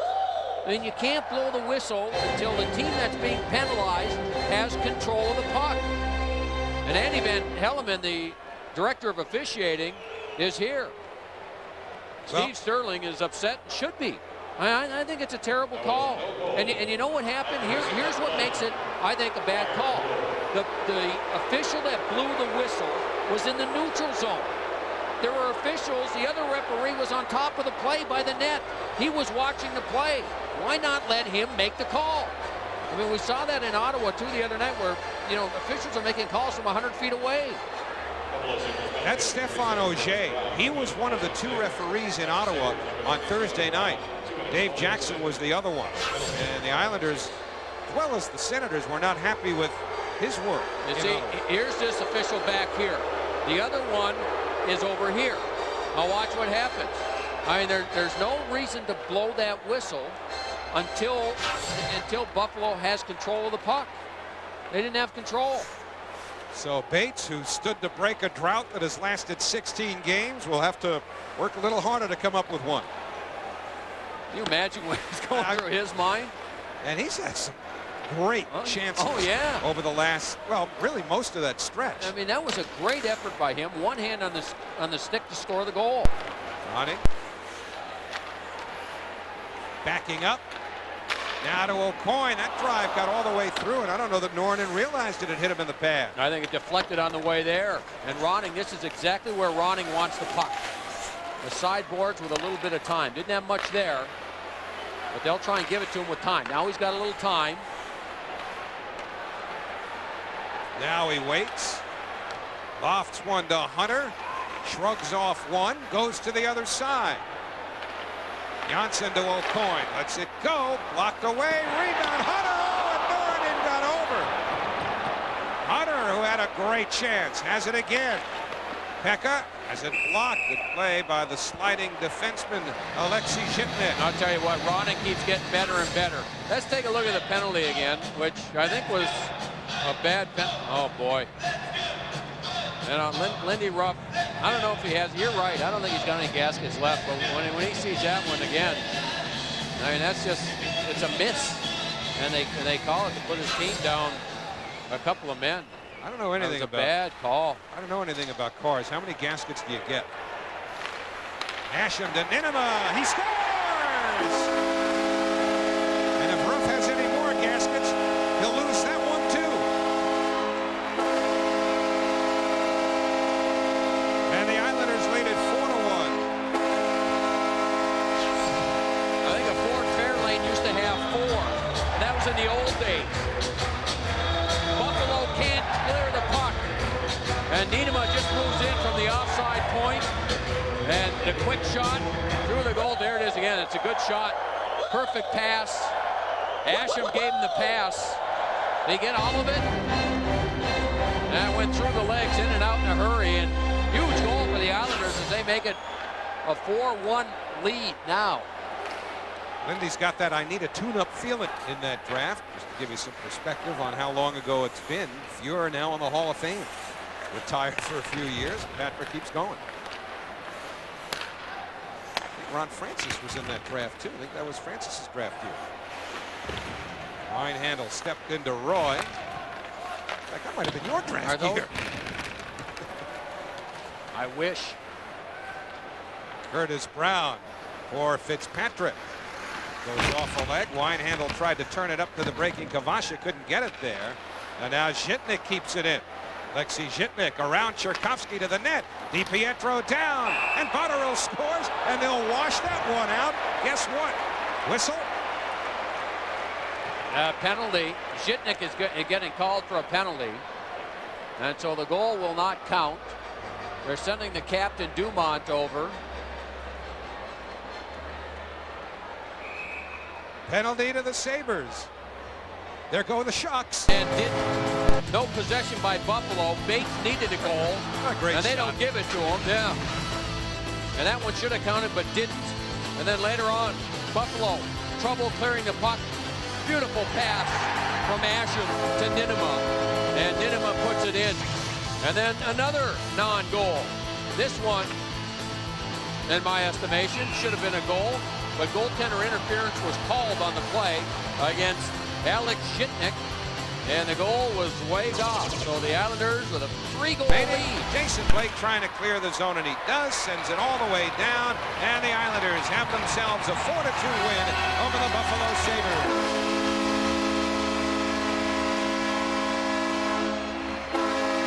Only Detroit won more games in its own building this year than the Islanders. Yeah, it was a big game for the Islanders, coming off the tie where they get a point in Ottawa but gave up the 4-goal lead. And to come out in this game, and a home game with Buffalo, right on their heels as far as the playoff race is concerned. The Rangers playing in Montreal, the Islanders wanting to continue to try and climb up and get back in, get back in that top 8. And they came out and they really got things going with their power play to take the early lead, and then found a way to hold on for the win. So the Islanders build the lead early, win it 4-2. We'll be back to the Coliseum right after First period, the Islanders took advantage of some Buffalo penalties. They had a 5-on-3, needed something to get them going, and they went to the veteran. Cliff Ronning waits, fakes a shot, and then blasts one over the shoulder of Nornan. A couple of times the Islanders tried to work the play down low. This time Ronning says, wait, I'll take the shot from out. Coliseum debut. So on this cold January night, the Islanders got 2 early power play goals. Adrian Aucoin assisted on both of them, and that definitely warmed up the Islander crowd. And 2 points will warm them up as well, as the Islanders draw even with the Rangers to get to 47 points and get back in that playoff race in terms of the top 8 spots. So Buffalo tried to make a game of it late, but the Islanders have taken 2 meetings now from the Sabres, and they'll play them again twice more this year. Coming up next, it's thoroughbred action in its entirety. We'll see you again for breakfast, 11:30 Monday morning, Martin Luther King Day, for a noon face-off. Thanks to my guys. We'll see you later. When they're on the outside looking into the playoffs, home to host the Sabres. First period, Isles on a 5-on-3. Cliff Ronning moves in, and he'll slap in his first goal of the season, 1-0 Islanders. Ronning was making his Coliseum debut as an Islander. $1:40 later, still in the power play, Kenny Janssen blasts the one-timer. It's good, number 4 for him, 2-0 Islanders. 12:30 into the first, Rick DiPietro sends the puck around the boards. The Sabres keep it in the Isle zone, and Chris Taylor sends it in past DiPietro. Suddenly it's 2-1. Late first, DiPietro keeps the same score, 2-1, with the Sabres on a power play. He tries to clear the zone but fails, and robs Miro Shatan on the doorstep, keeping it 2-1. Early in the second, Islanders jump ahead. Steve Scatchard gets the puck, pulls up on the left wing circle, and the wrister is good. Scatchard's 6th of the season. That's 3-1. Later in the second, Isles on the power play. Aaron Asham feeds Yanni Niinema. Can you say 4-1? Islanders with an easy win. 4-2 was your final. They nabbed the 2 points with the win. They now have won 9 of 11 at the Coliseum. They put in a request to play their entire season at the Coliseum. Very good. It was denied. Islanders 3 power play goals in this one. Special teams coming up big. Rick DiPietro with 27 saves. So now the Rangers and Islanders tied at 47 points as the playoff picture starts heating up, Steve. Ronning wires his first as an Isle, 1-0 in New York. Isles keep it coming. Oleg Kvasha, nice feed to Kenny Janssen. His bullet beats Mika Nornan, 2-0 Islanders. Sabres got one back, then former Sabre Mike Pekka. Chance to make it 3-1 Isles. Denied by Nornan. Isles with plenty of chances. Henrik Talander misplaces the puck, allowing Aaron Asham to walk in. But again, Nornan, the save. 2-1 Isles after 1. Early second, Isles come out firing. Asham to David Scatchard. Snaps his 6th, 3-1 Isles. Isles had a goal called back, but they get it back on the power play. Yanni Niinema, his 4th. 4-1 New York. 3 goals in the power play. Lindy Ruff not happy about that. Isles win 4-2. The Sabres have only won 3 of their last 15 road games and have only 7 road wins so far this season. The Sens have only 1 loss in their last 16 games. Music to the ears of head coach Jacques Martin early on. It's Rick DiPietro putting on a show. Todd White shot stopped. Great toe save on the rebound. Peter Schaefer denied. Daniel Alfredson tries to center. DiPietro 12 saves in the period. Dying seconds of the first, Trent Hunter ahead to Jason Blake. Rip it. Past Martin Prusek, his 14th goal of the season. 1-0 Isles after 1. Second period, the newly acquired veteran Cliff Ronning gets a nice bounce up the boards, and Ronning takes advantage. He beats Prusik on the wrap on his 2nd goal of the season. 2-0 Isles after 2. Third period, here come the Sens. Zdeno Chara's point shot redirected in front by Chris Neal. He's credited with his 5th goal of the season, cuts the lead to 2-1. Todd White now emerging. His shot is stopped by DiPietro. Alfredson puts in the rebound. That's Danny's 18th goal. Ties the game at 2, but here come the Isles. Jason Blake along the boards to Roman Hammerlick. His shot, a seeing eye goal, beats Prusek. His 1st goal of the season, a long time coming. 3-2 Isles. 21 seconds later, Oleg Kvasha walks in. How about a pretty move? How do you do? Backhand to forehand, 5-hole. Meaning the Isles take it. 5-2 is your final. Cliff Ronning, the Reclamation Project, add his 2nd goal of the game and 300th of his career. The Islanders' first series win over Ottawa since the 93-94 season. They win the season series 2-1-1. Allen, the Ottawa Senators, with only one loss in their last 16 games, had a chance to overtake Toronto for first in the Northeast if they could beat the Isles, who lead the Eastern Conference with 16 home wins, however. First period, send short-handed on the rush. Martin Havlat to Big Zdeno Chara, the ex-Islander, robbed by Rick DiPietro. Martin Prusik, the other end. Jason Blake beats him with a snapshot with 18 ticks left in the clock in the first, so that opens the scoring. In the second, Wade Redden, another ex-Islander, off the face-off. Nothing but crossbar. Moments later, Cliff Ronning catches Prusik looking the wrong way, and he banks it his second goal of the season. It's a 2-0. Cliff Ronning just signed. Back from the Sens, Martin Havlat. Breakaway! Hits the iron. The Sens getting chances, but no. Havlat still trying to solve DiPietro. He stopped. DiPietro makes not one, not two, but three saves. None better than that last one. At the other end, Sean Bates. Partial break. Gets the shot off. Prusik gets a little glove on that. Bates hasn't scored a goal in more than a month. A dry spell. Third period, 4-on-4. Daniel Alfredson gets a gift, a rebound, wide open net, and no mistake. His 18th to tie it up at 2s, but the Islanders come right back. Roman Hamrlik throwing the puck at the net and in, just like that, is first. 21 seconds later, Oleg Kvasha steals the puck from Brian Smolinski, undresses Prusik there as 9th.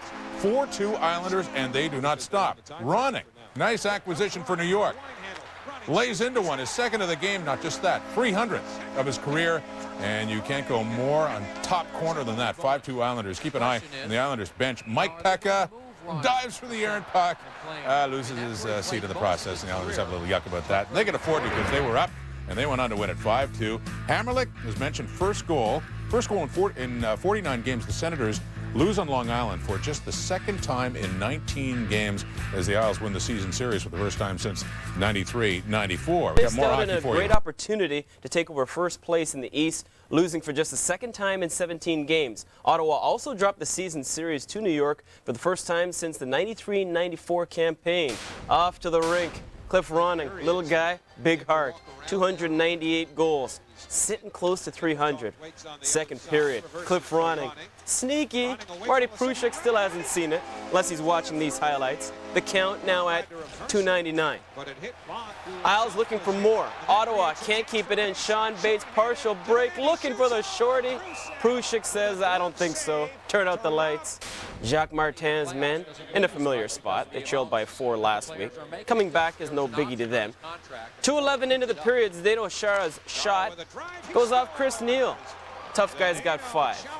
Now 2-1. 24 seconds later, 4-on-4 hockey. Todd White stopped. Daniel Alfredson. Captain's there.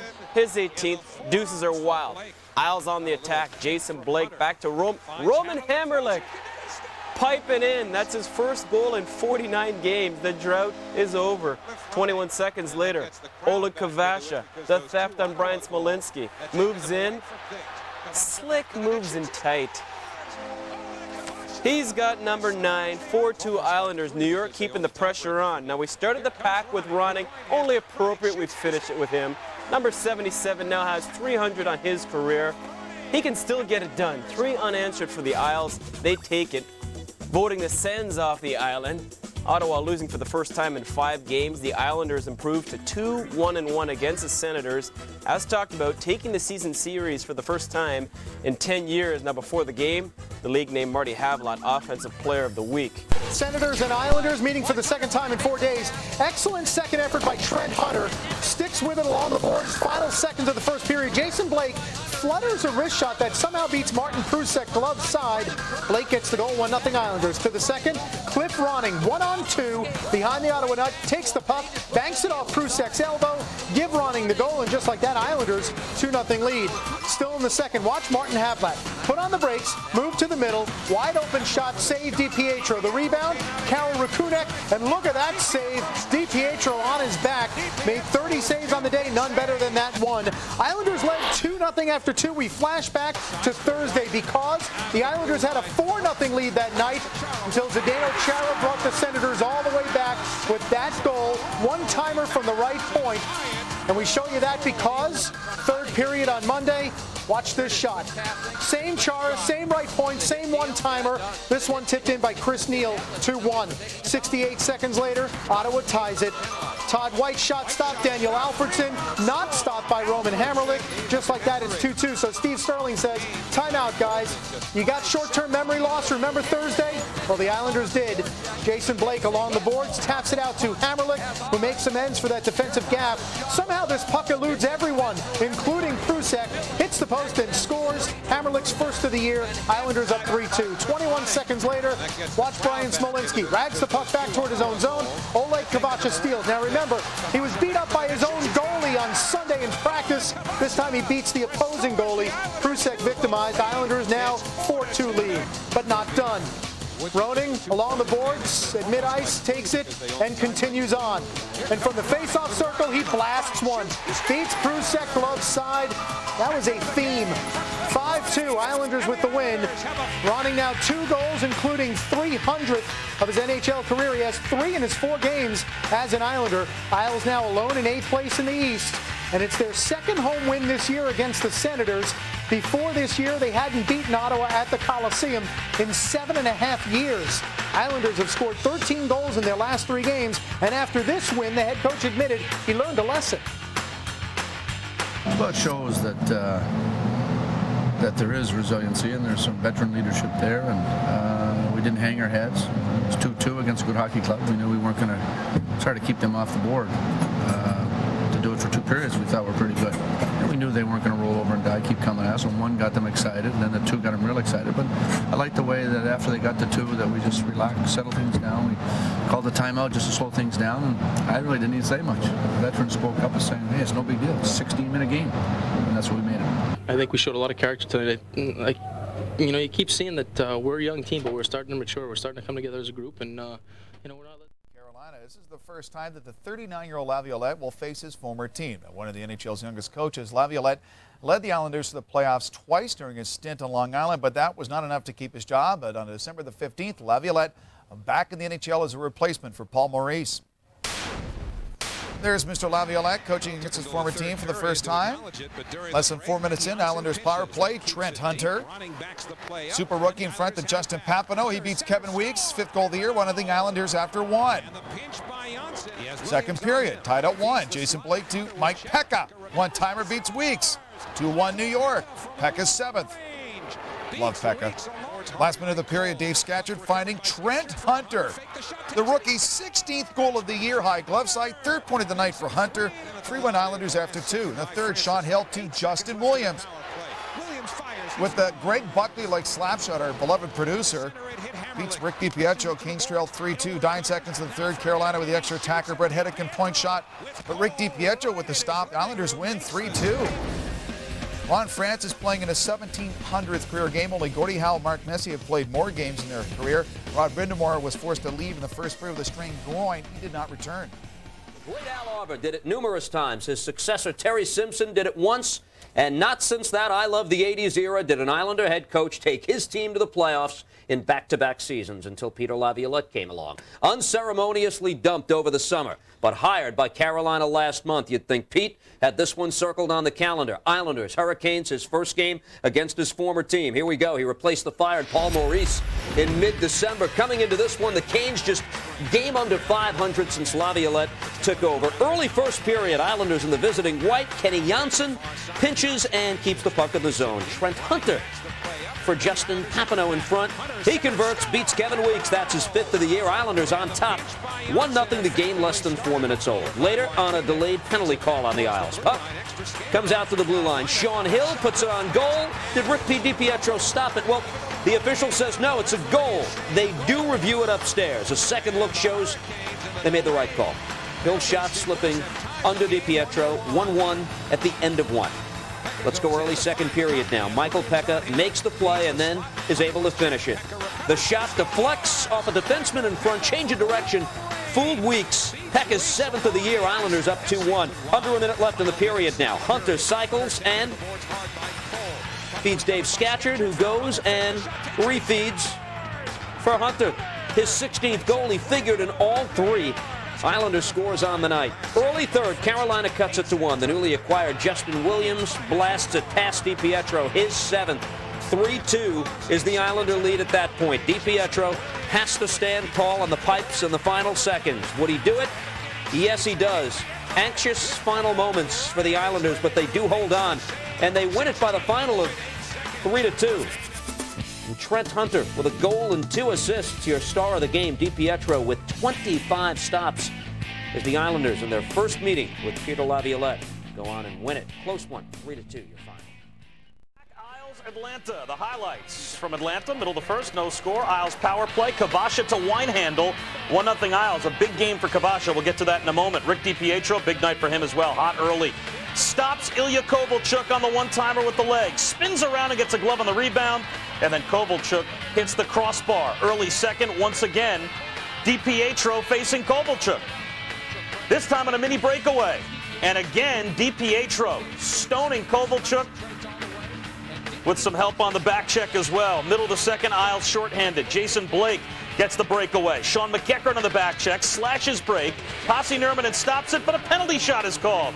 Blake on the penalty shot will try to go to Nurminen's left, and the pad save, it stays 1-0. Third period, though, Isles on the power play. Oleg Kavasha is a very talented player when he shows flashes like this. One-on-one in the roof job. Don Van Massenhoven says no goal at first. The referees talk, but the puck clearly pinned in the back of the net. Replays show it gets stuck in the back of the net. It's clearly a goal as it's caught behind the back stanchion. 10th of the season for Kavasha, 2-0, and the Owls make it 3-0 as time winds down. Aaron Asham snaps a 15-game goal-scoring drought with the backhand rebound, and a big night for Rick DiPietro. His second career shutout, 25 saves, and he got in the stat column as well with an assist. Pasi Nurminen, not bad, 23 stops, but the Thrashers could not get one past Rick DiPietro. Kavasha, the power play goal, the assist, a 2-point night. Howie Rose and Joe Micheletti have the call, and they help us break down a big Isles road win. Margin of 2 points separate these two clubs. Thrashers draw first blood. Literally, top of the screen, Ben Simon gets a stick up by Dave Scatchard. That looks real messy. On the ensuing power play, the Isles score a beauty. Marian Zerkowski to Oleg Kavasha to Matthias Winehandle. That's his fifth, making it 1-0 Isles. Rick DiPietro preserving the shutout. Ilya Kovalchuk tries once, twice, no dice. Cami Piros can't stuff it in to the second. Pasi Nurminen gets called for throwing his stick. You know what that means? Jason Blake with a penalty shot. Nurminen stands his ground. Still 1-0 after 2, but the Owls add another in the third. Kavasha goes under the armpit of Nurminen for his 10th. Owls up 2. They'd had a late one. DiPietro shuts out Atlanta 3-0. DiPietro made 25 saves, including 8 from Ilya Kovalchuk for his second shutout on the season. Buffalo Sabres, and we know how well defensively they can play, and the Bruins were shut down in that game. Ted Donato out there now wearing number 40 for the Bruins. Putin centers back for Hammerlick, who's in deep, and now Hammerlick starts to spread it out. Putin to the other side, running for Cherkovsky, and it went just wide. Ronning made a good quick feed. Cherkovsky to Putin and a stick save made by Felix Potvin, the former Islander, as the puck flips over the glass.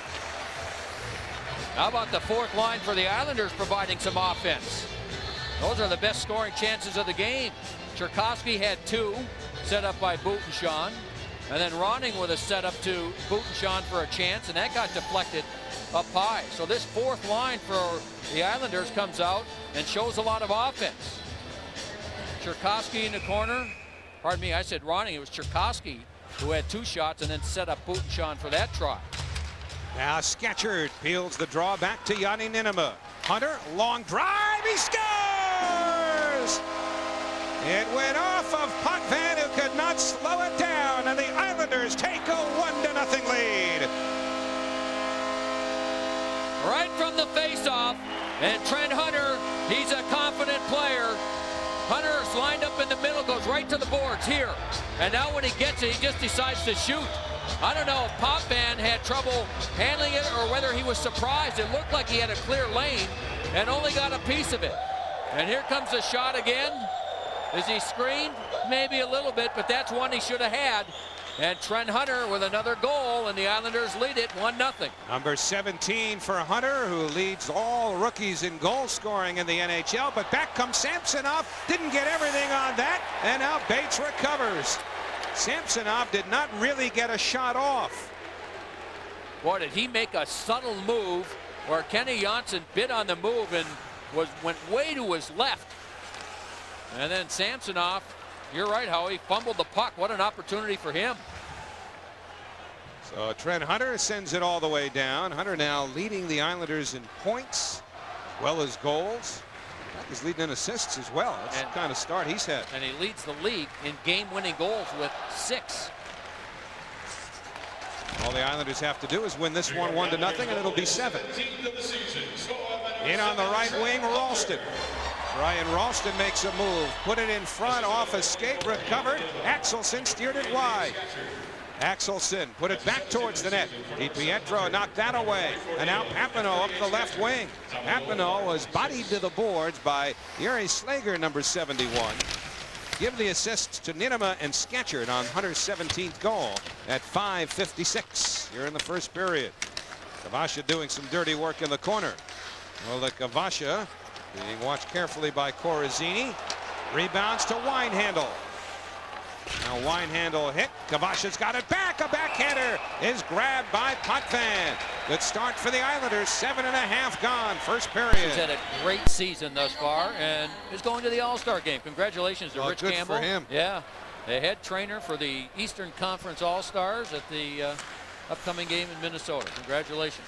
Well deserved. Nice to see Camby getting the recognition. Absolutely. Manlow is because Joe Thornton was directly in front of him. Behind the net, it's Murray for Thornton. Samsonov moved it quickly. McGillis tries to, cut off by Bates. Short-handed. Bates driving to the net. Bates shoots at a kick save by Potvin, who gathers it in. Well, Bates doesn't break his scoring slump there, but that's an outstanding play on the penalty kill by Sean Bates. Well, he anticipated the pass from McGillis and cheated out to the middle of the ice and just cut it off. McGillis tried to move it quick. That worked before, but this time Bates was ready for it. Went right up the middle. Got a little bit of resistance as he was trying to get in the open. Watch, you see a couple of sticks on the arms.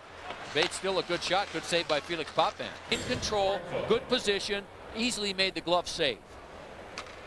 The draw deep in the Islanders zone, controlled by Hammerlick. Hammerlick lugging it somewhat dangerously in front of his own net. But finally finds Bates for the dump in. Sketcherd in on Slager. Forcing the giveaway. Bates, the backhander save. Rebound, score! It's Hunter again! Trent Hunter with his second of the game. Islanders lead it 2-1.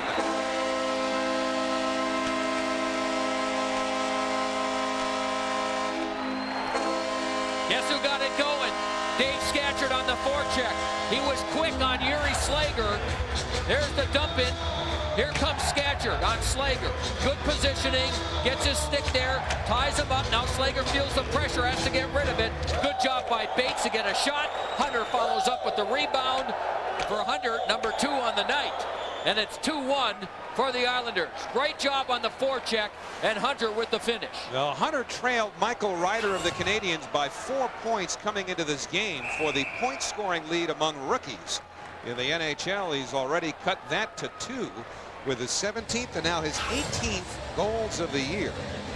Bates draws the assist at 17-21.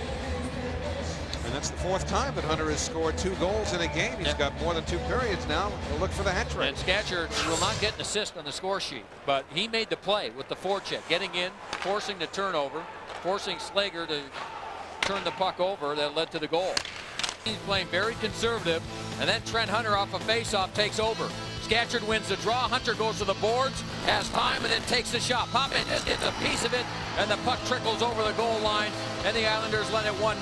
But that position, and Murray ties it at 1 apiece. And then Sean Bates, shorthanded, has this chance. Is he going to break the streak? Good effort here. Good shot. Very good save by Felix Potvin.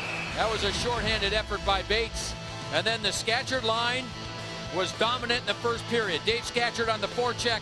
Slager turns it over. Trent Hunter finishes the play after Bates got 1 shot, and the Islanders lead it 2-1 in period number 1. Doesn't mean there weren't chances, though. Both teams had some good chances. Asham with that rising shot. Looked like it hit Potvin up high in the mask. There was a loose puck. Anybody there to find it? No, only the goaltender Felix Potvin. Rick DiPietro, meanwhile, had to be sharp down in the Islander zone as well. That was Glenn Murray that had that chance. DiPietro came well out to stop that one. Again, another time. So the goaltending on both ends has been strong, and DiPietro has been very aggressive in goal for the Islanders. Also gets a little bit of help. There's the aggressiveness. Fans on the shot. And look at the all-star, Adrian Aucoin. And whoop, the referee, watch him get up, says, sorry about that. Now I got to get back to the other end and defend. Ian Walsh, the other referee. But they're left in the first. It's Trent Hunter again. He will grab the Sean Bates rebound and he will slam it home. Second of the game for Trent Hunter, one of the top rookies in the National Hockey League. It's 2-1 Islanders. Now check out Adrian Aucoin on this one. DiPietro, a wandering move, can't clear the puck, and here's Adrian Aucoin surrendering body, not only for love of the game, but to stop a shot. Did it successfully, but now inside the final 2 minutes in the game, and there's P.J. Axelson getting behind the Islander defense, takes the Yuri Slager pass, slips it home, and that's how the game would end. A 2-2 tie, Islanders and Bruins at the Coliseum. Isles now have points in 6 of their last 7. They're now 5 up on the Rangers and Thrashers in the Atlantic, or for the final playoff spot actually in the East. Trent Hunter, both Islander goals, 18 this year. He has 3 in his last 3 games. And Rick DiPietro, a personal 5-game unbeaten streak. He made 35 saves in this one. And afterward, the head coach said, I'll take the point and then make a point. I thought the effort was okay. When they started to pick up the tempo, I thought it took us a while to get going, pick up the tempo. We had some chances that you got to bury some of those. Second period, we had a couple of 2-on-1s we didn't do a very good job with. We had some chances around that, couldn't score. But you can't just make a bad play like that. You can't. That's it. We gave away a point, plain and simple. They did play hard. We got one. One's better than none. We like to have somebody wearing that mic down on the ice, and tonight Barry is with the man who's going to wear it for us. Bear? Yeah, Dave Scatch is going to wear the mic for us tonight. He's a big talker. We expect lots of verbiage out of him. But Dave, now your line, you played against Thornton's line Tuesday night. You're supposed to check them. You got 2 goals. Are you an offensive line or a defensive line? I think we're just a hard-working, grinding line. Obviously defense comes first, but we got some great players on that line. Trent Hunter's having an unbelievable season, and Sean Bates is working his butt off. And when we get the chance to go, we can go and provide some offense. You have to do anything different playing against a centerman with the size and strength of Joe Thornton? I think just body position. You can't get caught on the wrong side of him because he's too strong to work your way back. So obviously, he's a big strength, and he's their key to their team. And if we can keep him off the score sheet, then we got a chance. Well, over to a guy that's never been shouted in his life, Billy. It's kind of interesting, Gary. When we talked to Steve Sterling, I think it was about a month and a half ago, and we asked him what kind of identity he wanted for this team, he said, we want to be like the Devils. We want to be stingy defensively. We want to be a grinding team, work ethic. And they weren't really that type of team until about 3 weeks ago. Sometimes it takes a half a year, doesn't it, to find yourself as a club? Well, they're getting hard to play against now. They're getting very hard to play. Thornton's out on the ice there now for Boston, wearing that mask because of Lindros' shot he took to the jaw that kept him out. Tempted wraparound by Kavash on his defenseman, couldn't go anywhere. Thornton clears it off to the near side. Samsonov the water bug in. Samsonov a shot. Save made DiPietro. Rebound shot, and DiPietro hangs on. Glenn Murray following up for the opportunity, a 15-goal scorer for the Bruins. Well, I talked about DiPietro's athleticism. Does he ever reset quickly? His one issue, and he's kind of calmed it down, is overcommitting. You see how he was sliding almost behind the goal line, but he grabbed some edge, pushed back, and reset and was square there. Well, I don't think Steve Sterling cares if Scatchard plays against Thornton, but Sullivan does not want Thornton to play against in the points. All right, now it's Chara, Aucoin, Bertuzzi. 1, 2, 3. It's a darn tough league, and those are good numbers. But it's amazing when you think back. There was a number in our notes today, Gary, about Brian Trottier being plus 76 one year. Bobby Orr has the record, I think, at a plus 123 or 121. I mean, come on. In another world, right? Yes, sir. Boston's had the first 2 power plays of this game. They didn't score in the first. High sticking call. 8:28. Carnes is out of there. Hammerling clears it around the boards and the length of the ice. Power play for the Boston Bruins against the Islanders now in this is the 3rd game they've played.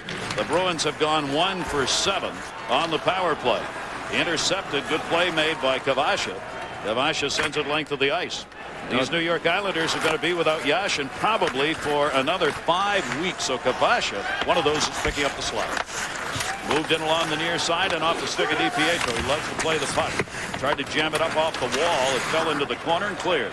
One of the things Rick DiPietro is learning to do, and he's still on a learning curve, is when to. I mean, when to move the puck and where to move it. He said, I thought I could just take everybody down with my puck moving skills, but it didn't take this league long to figure me out and take away a lot of my options. Boston lost that one out to 7 assists on the season and a leader on the bench in the ice. Let's go, Halsey. Let's have a good one. Thanks, right here. We'll get one right now, boys. We'll get one right now, Power. See that one sequence where he said right here and there was a Bruin guy right on him? Yes. I mean, it drives the passer crazy. I mean, Dave Scatcherd doesn't do that often. Everybody, you can't see everything around you. There's some guys that yell too much. I'm not saying Dave Scatcherd's one of them, but, you know, you can't stand a guy that's always yelling for the puck. Intercepted down low. Asham, a shot. Raycroft with a great save. What a chance for Asham and a Bruins turnover. Thornton takes it to the wall on the far side. Adrian Aucoin on the penalty killing unit.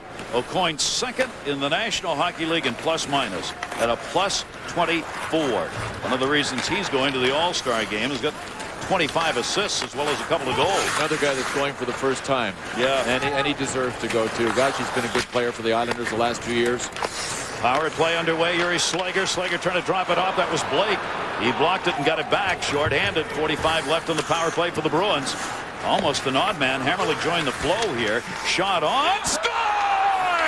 Kavasha gets the goal. And boy, is Raycroft going to wish he could have that one back. Gary, this is one of those ones where he didn't want to catch it with his left hand because it looked like he caught it in the webbing of his glove. It looked like it was going wide, and he hooked it back into the net behind him. Watch it. Kavasha with the shot. Either that or it hit off his defenseman. Is this a good time to point out I'm 4 miles from the ice, or am I going to continue my bluff? No, I don't know what it hit off of now. From our Southwest Airlines goal cam. I thought it hit him. I thought it hit him too. It's a short-handed goal. May have hit the defenseman, yeah, and it's a biggie for the Islanders too. And something was going on that Boston line change that shouldn't have been, because behind the play, Kavasha saw he had some room and he just joined the flow, and all of a sudden they almost had an odd man short-handed. Power play, Ralston shot, deflected, rebound, this goes wide of the net. Great opportunity there, and a penalty coming down low. Yes, cross-checking call. What a chance the Bruins had. Last shot by the Bruins. Rick DiPietro threw a huge screen. Nobody could get a handle. Mike Knuble tried tonight. LaPointe going to show you something. You can help the guys on the ice even when you're on the bench. All right, boys. Now we go, huh? 3. Got 3. This was on the Islanders' goal. He made sure that Oleg Kavasha knew that there were 3 guys on that rush, so that he knew he had options. He had guys driving the net. So very often those guys, even if they're sitting on the bench, can help you because they're an extra set of eyes. Billy, that was my living, man. Sitting at the end of the bench, getting the door open, yelling We at the talked guys about how on big net. he was. He needed his size on it. Held back in by Blake in the corner. 37 to go in the period. Asham leaves it at a point, naming his chance wide of the net. Rebounds to the near side. What a flurry that was in front of Rick DiPietro and the Islander net, as the Bruins had everything to shoot at. Couldn't find the puck. Slager's in it with Asham. That'll be covered up. They're still into it. They drop the gloves, and there they go. Oh, I'm not sure this is a great idea for Yuri Slager. Aaron Asham throws him. There's another one that looks like it's going to start over on the far side with Hal Gill. Ooh! Oh, Gill gets separated on the other side. Oh, this one's for real. Asham's pounding him. Yuri Slager, not known as a fighter. He's a strong guy. Aaron Asham drops him and throws him. And you know what, though? Look at the Bruins fans, how they're reacting. And it was Slager that went after him. New guy on the block, new kid here in Boston. Why not show him what you're made of? I mean, that's a gallant effort by Yuri Slager against a tough kid in Aaron Asham. Billy, best thing the Bruins could have done. They got energy in the dressing room now. Hal Gill challenged Scatcherd, let him know he was available. Yuri Slager, as mentioned, is not near the fighter of Asham. They'll love him in the dressing room, bring him in tighter to the group. But that is awesome. There's energy in the building for the first time tonight. They need that big time for the Boston Bruins. Both of them will head into the dressing room with only 17 seconds left to go. Look at this. That hit Kavasha. That was a chance by Yuri Slager coming in from the blue line. Watch this. Watch Thornton. Oleg. Those big feet. Look at the big feet right there, getting in the way. no one can shoot it in the net. The big feet are in the way. Big feet pay off. There you go. Wire, that's Dave Scatchard, and he's been a busy man. Go, Howsy, let's have a good one. All right, boys, now we go, huh? Let's go to one-timer. You're going to score. 3! Got 3! Yeah!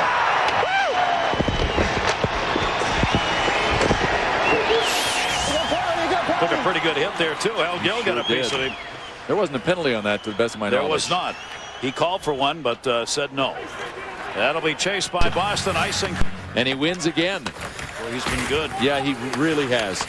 O'Donnell got it around, so he's taking face-offs both the defensive and offensive end. Near side, a little room. Bergeron in. Bergeron swept it wide. Fine play by Hammerlick. Rebound shot covered. In front, deflected. Shot Boynton. Save made. Rebound. Can't get that shot through. DiPietro came out. Boynton center. Just chipped wide by Bergeron. Back in behind the net, Knuble, and a whistle behind the play. Well, we've got OT, but barely. Boy, did the Bruins pour it on. The 18-year-old leading the way, Patrice Bergeron. He made the right play on the original rush. He couldn't get a shot off, so he slid it across looking for a jam from the other side. Kept turning it back around. Knuble had a chance. Look at DiPietro, though. He was so smart to get right out to Knuble's stick to make the save. Here it is. DiPietro, boy, I'll tell you what, his decision-making has been really good tonight. So far this year, a superb month of December here on home ice. They had 7 consecutive victories during that stretch, and this is a team that has established themselves as a strong home team. Panthers are coming into this game looking to knock them off. They have not won in here, or in the last 7 games against the Islanders. The Florida Panthers have not won, so they need to establish themselves, and so far they're playing with a lot of confidence. And the flow has been aimed mostly at Garth Snow, the Islander goalie, so far. Huge game for the Panthers, no doubt about it. And certainly they were prepared. Panthers have their game faces on here at the morning skate. They know the importance of this one. And the remaining 2 games on the 3-game road trip prior to the All-Star break. Panthers dump it in. And it's picked up here by Hammerlick behind Snow. Now, one of the key things so far in this period that I've seen is the transition offensively by the Florida Panther defense. You get the puck, you look up and move it. Look up and move it. No hesitation. So just like this play is being done here, the puck comes out of the zone quickly. Here is Cullen, tries to walk in between the defense. And a coin sends to the Panther line. A coin. Ahead here. Line handle. Kavasha fires a shot. Luongo the save. Valerie Bure scoots down the right wing, and he's out to center ice. Bure steps in and across the line. Valerie Bure ridden off on the play as Butenschon dumps to the opposite side. Pavel Trinka below the goal line. Panther defenseman trying to feed Bure. Comes back to the point. On the line, a shot. Snow on the edge of the crease. A scramble in front. Oh boy, Kolnick robbed. Snow got the left pad on it. How? I don't know. But certainly Kolnick was right there on the doorstep, and he's got 4 goals in the last 5 games. Here, Blake across the line. Blake walks in, and Odeline makes the defensive play. 1:35 left. Another one by Olli Jokinen, and watch how Cullen able to get to the net. Florida Panthers finding some room in front of Garth Snow. This is Valerie Bure. So of those 10 shots, the Florida Panthers really got themselves some pretty good shots in close on Garth Snow. But again, not able to get anything on the scoreboard as of yet. Florida Panthers, whenever you're on the road, nothing first period. You got to take it as having won the first period. Greg, back to you. On the faceoff. Trent Hunter can't find the handle. Audette attempts to clear, gets it to Lilia. Lilia right wing for Jokinen. Jokinen now into the slot, but Nielsen was tied up in front by Martinez. Here come the Islanders. Right wing pass for Bates. Bates in deep. Bates fires over Van Ryan, who had fallen in front of it. Martinez scores with traffic in front, and the Islanders are first on the board. I don't know if Scatchard redirected it. Doesn't matter, though. The Islanders are first on the scoreboard. I think it should be Martinez all the way, but we'll wait to see. Scatchard was right there on the doorstep. Now the Panthers getting caught in the neutral zone. First time that's happened tonight. You get an odd-man rush. This is the result of it. Bates gets the puck off the side of the net and just puts it back. See, off the side of the net. Roberto loses sight of it for a second. I don't think that had much to do with it. Bates gets it back to the defenseman, and the shot goes off of somebody into the net. So they are giving it to Dave Scatchard. This must have got on some part of his body. But again, big guy in front of the net. Roberto did not have time to react to the shot. Dave Scatchard. They've yet to announce it, but we'll go with it. Scatchard's 7th. And it is 1-0. They still may be reviewing that one. Scatchard was on the near post. Martinek's shot came from the point. And we'll wait for it officially here as the puck is set to center ice. The damage still done. Panthers behind now early in the second period. Here, Lucas Krejci. I think what we're finding too with the Islanders is usually much more offensive at home. Martinek, as we thought initially, it's his goal. And it is a 1-0 lead. Sean Bates draws an assist. And it's 1-0 for the New York Islanders. The Islanders are much more aggressive at home. What they've done is, you know, without Yashin and without Parrish in the lineup, playing a more of a conservative type game. So this doesn't bode well for the Panthers. The Islanders take the lead. Rick DiPietro, who is so much the man responsible for the resurgence of the Islanders over the last stretch, a surprise non-starter tonight.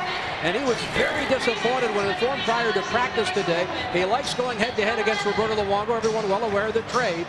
And how about this? DiPietro got involved in a fight on the ice with one of his teammates at the morning skate this morning, Papineau. He took exception to Papineau firing the shot 5-hole.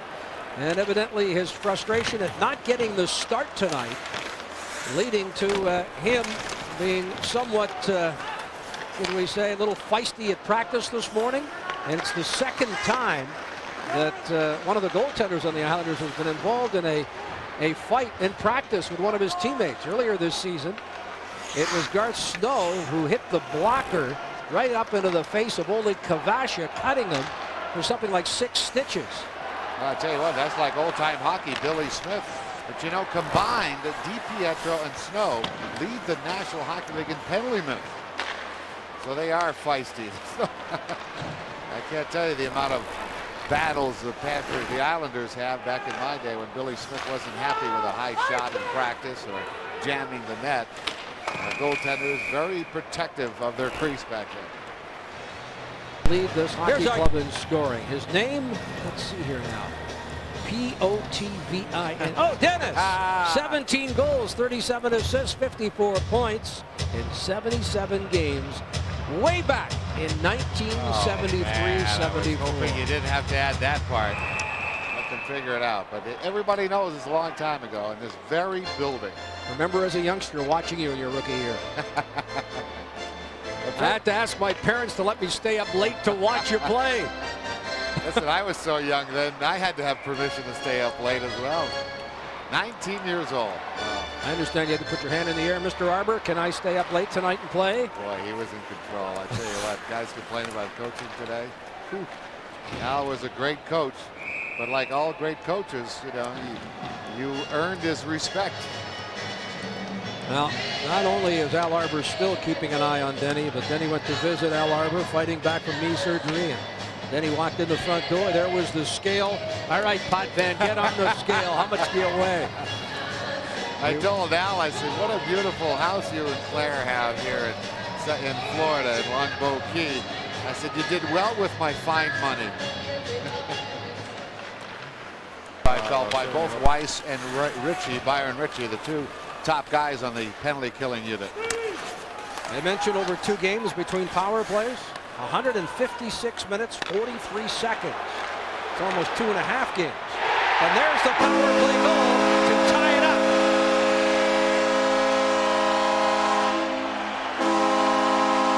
Adrian Aucoin from the point. We'll see where they give it to. You got Hunter in front of the net as well. Big Trent Hunter. There's the shot by Adrian Aucoin. Hey, you know the funny thing is I just finished talking about the great pursuit that Byron Ritchie, yeah, Trent Hunter gets it. Watch how he deflects it right there off of his stick. And Roberto Luongo looking around, seeing maybe he put it off of his glove. But either way, that deflection is going to be good. Trent Hunter scoring is, what is that, 19 for him and third power play goal. But there was not that kind of pursuit on this particular shift that Weiss and Ritchie had, meaning forcing the defensemen to shoot before they were ready. This time O'Coin had plenty of time to let go of the puck. Matt Cullen. Cullen looking to send it in front. Donald Audette now has moved to Cullen's right. Bure has moved up to play with Jokinen as the Panthers try to get something going offensively. Islanders, Trent Hunter turns and fires it off the side of the net. Boy, sloppy play now. Things are getting a little sloppy both sides. 9 minutes left. Hunter walks out of the corner. Trent Hunter deals to Hammerlick. Hammerlick with a shot that's turned aside by Roberto. Islanders for the first time tonight have moved ahead on the shot clock. 25-23. Now, Lillian, right wing pass for Audette. This capacity crowd encouraging the hometown Islanders, who are tied with these Panthers. Here, Oleg Kavasha. Redirected in the corner. Kavasha first there. Van Ryn trying to pin him. Biron reverses. Butenshot with a rare shift to the point. Running, deflected. Oh boy, that hit Biron in the face. The puck was deflected right off the face and they score. Islanders take the lead as Biron got hit flush in the face.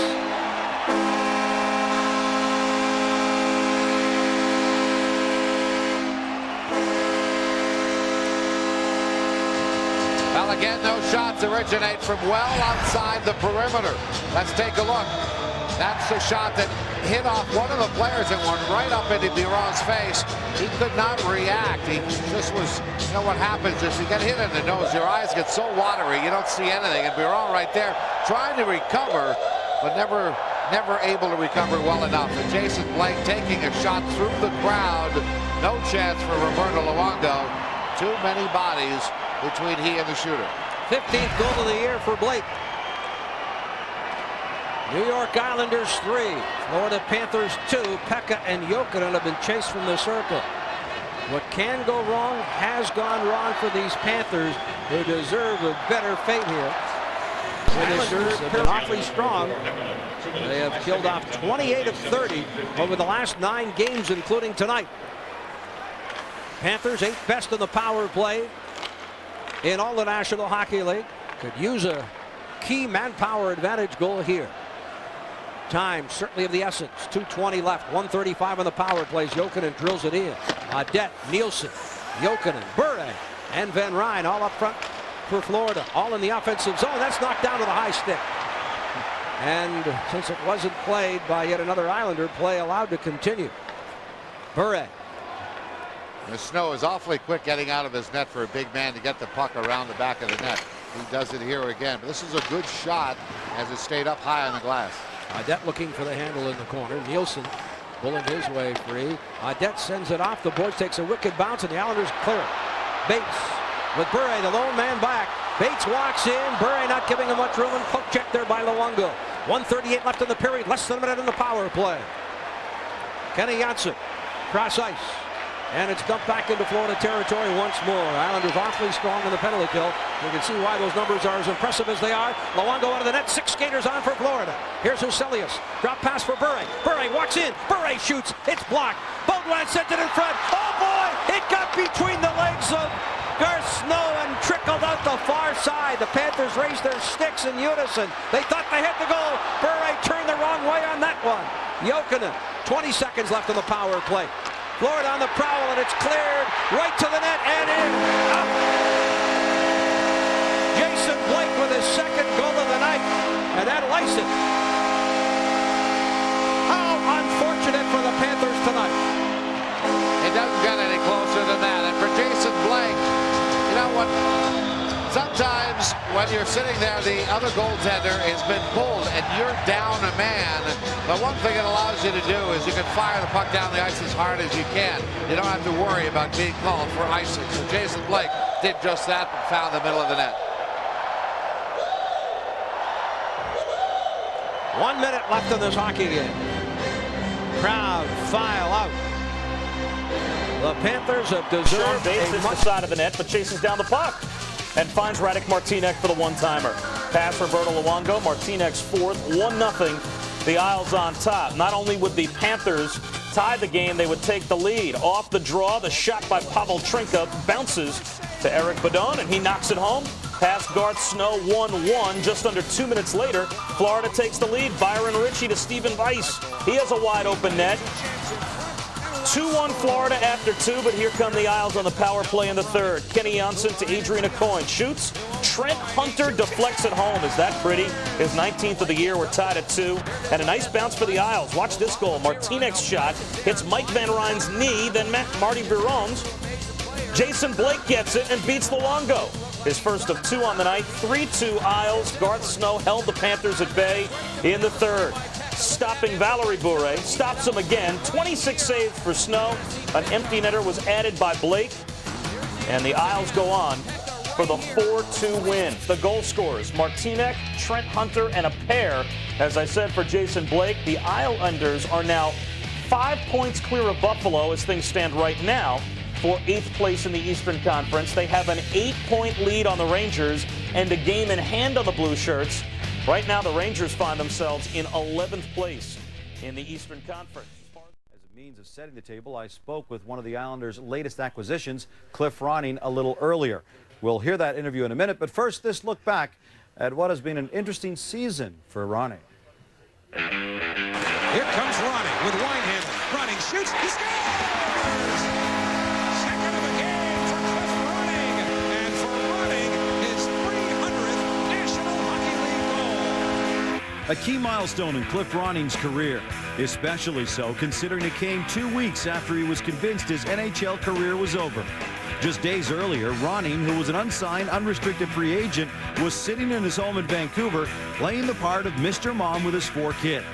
After playing a key role in the Minnesota Wild's run to the Western Conference Final last season, he turned down their offer and headed home to wait for a better deal. And just when he was ready to write off the possibility of ever making it back, Alexei Yashin and Mark Parrish both got hurt, and Mike Milbury came calling. The 17-year NHL veteran is now with his 7th NHL club, and rather than playing in a local men's league, he's doing what he does best again. Ronning away from the center, wrap he scores!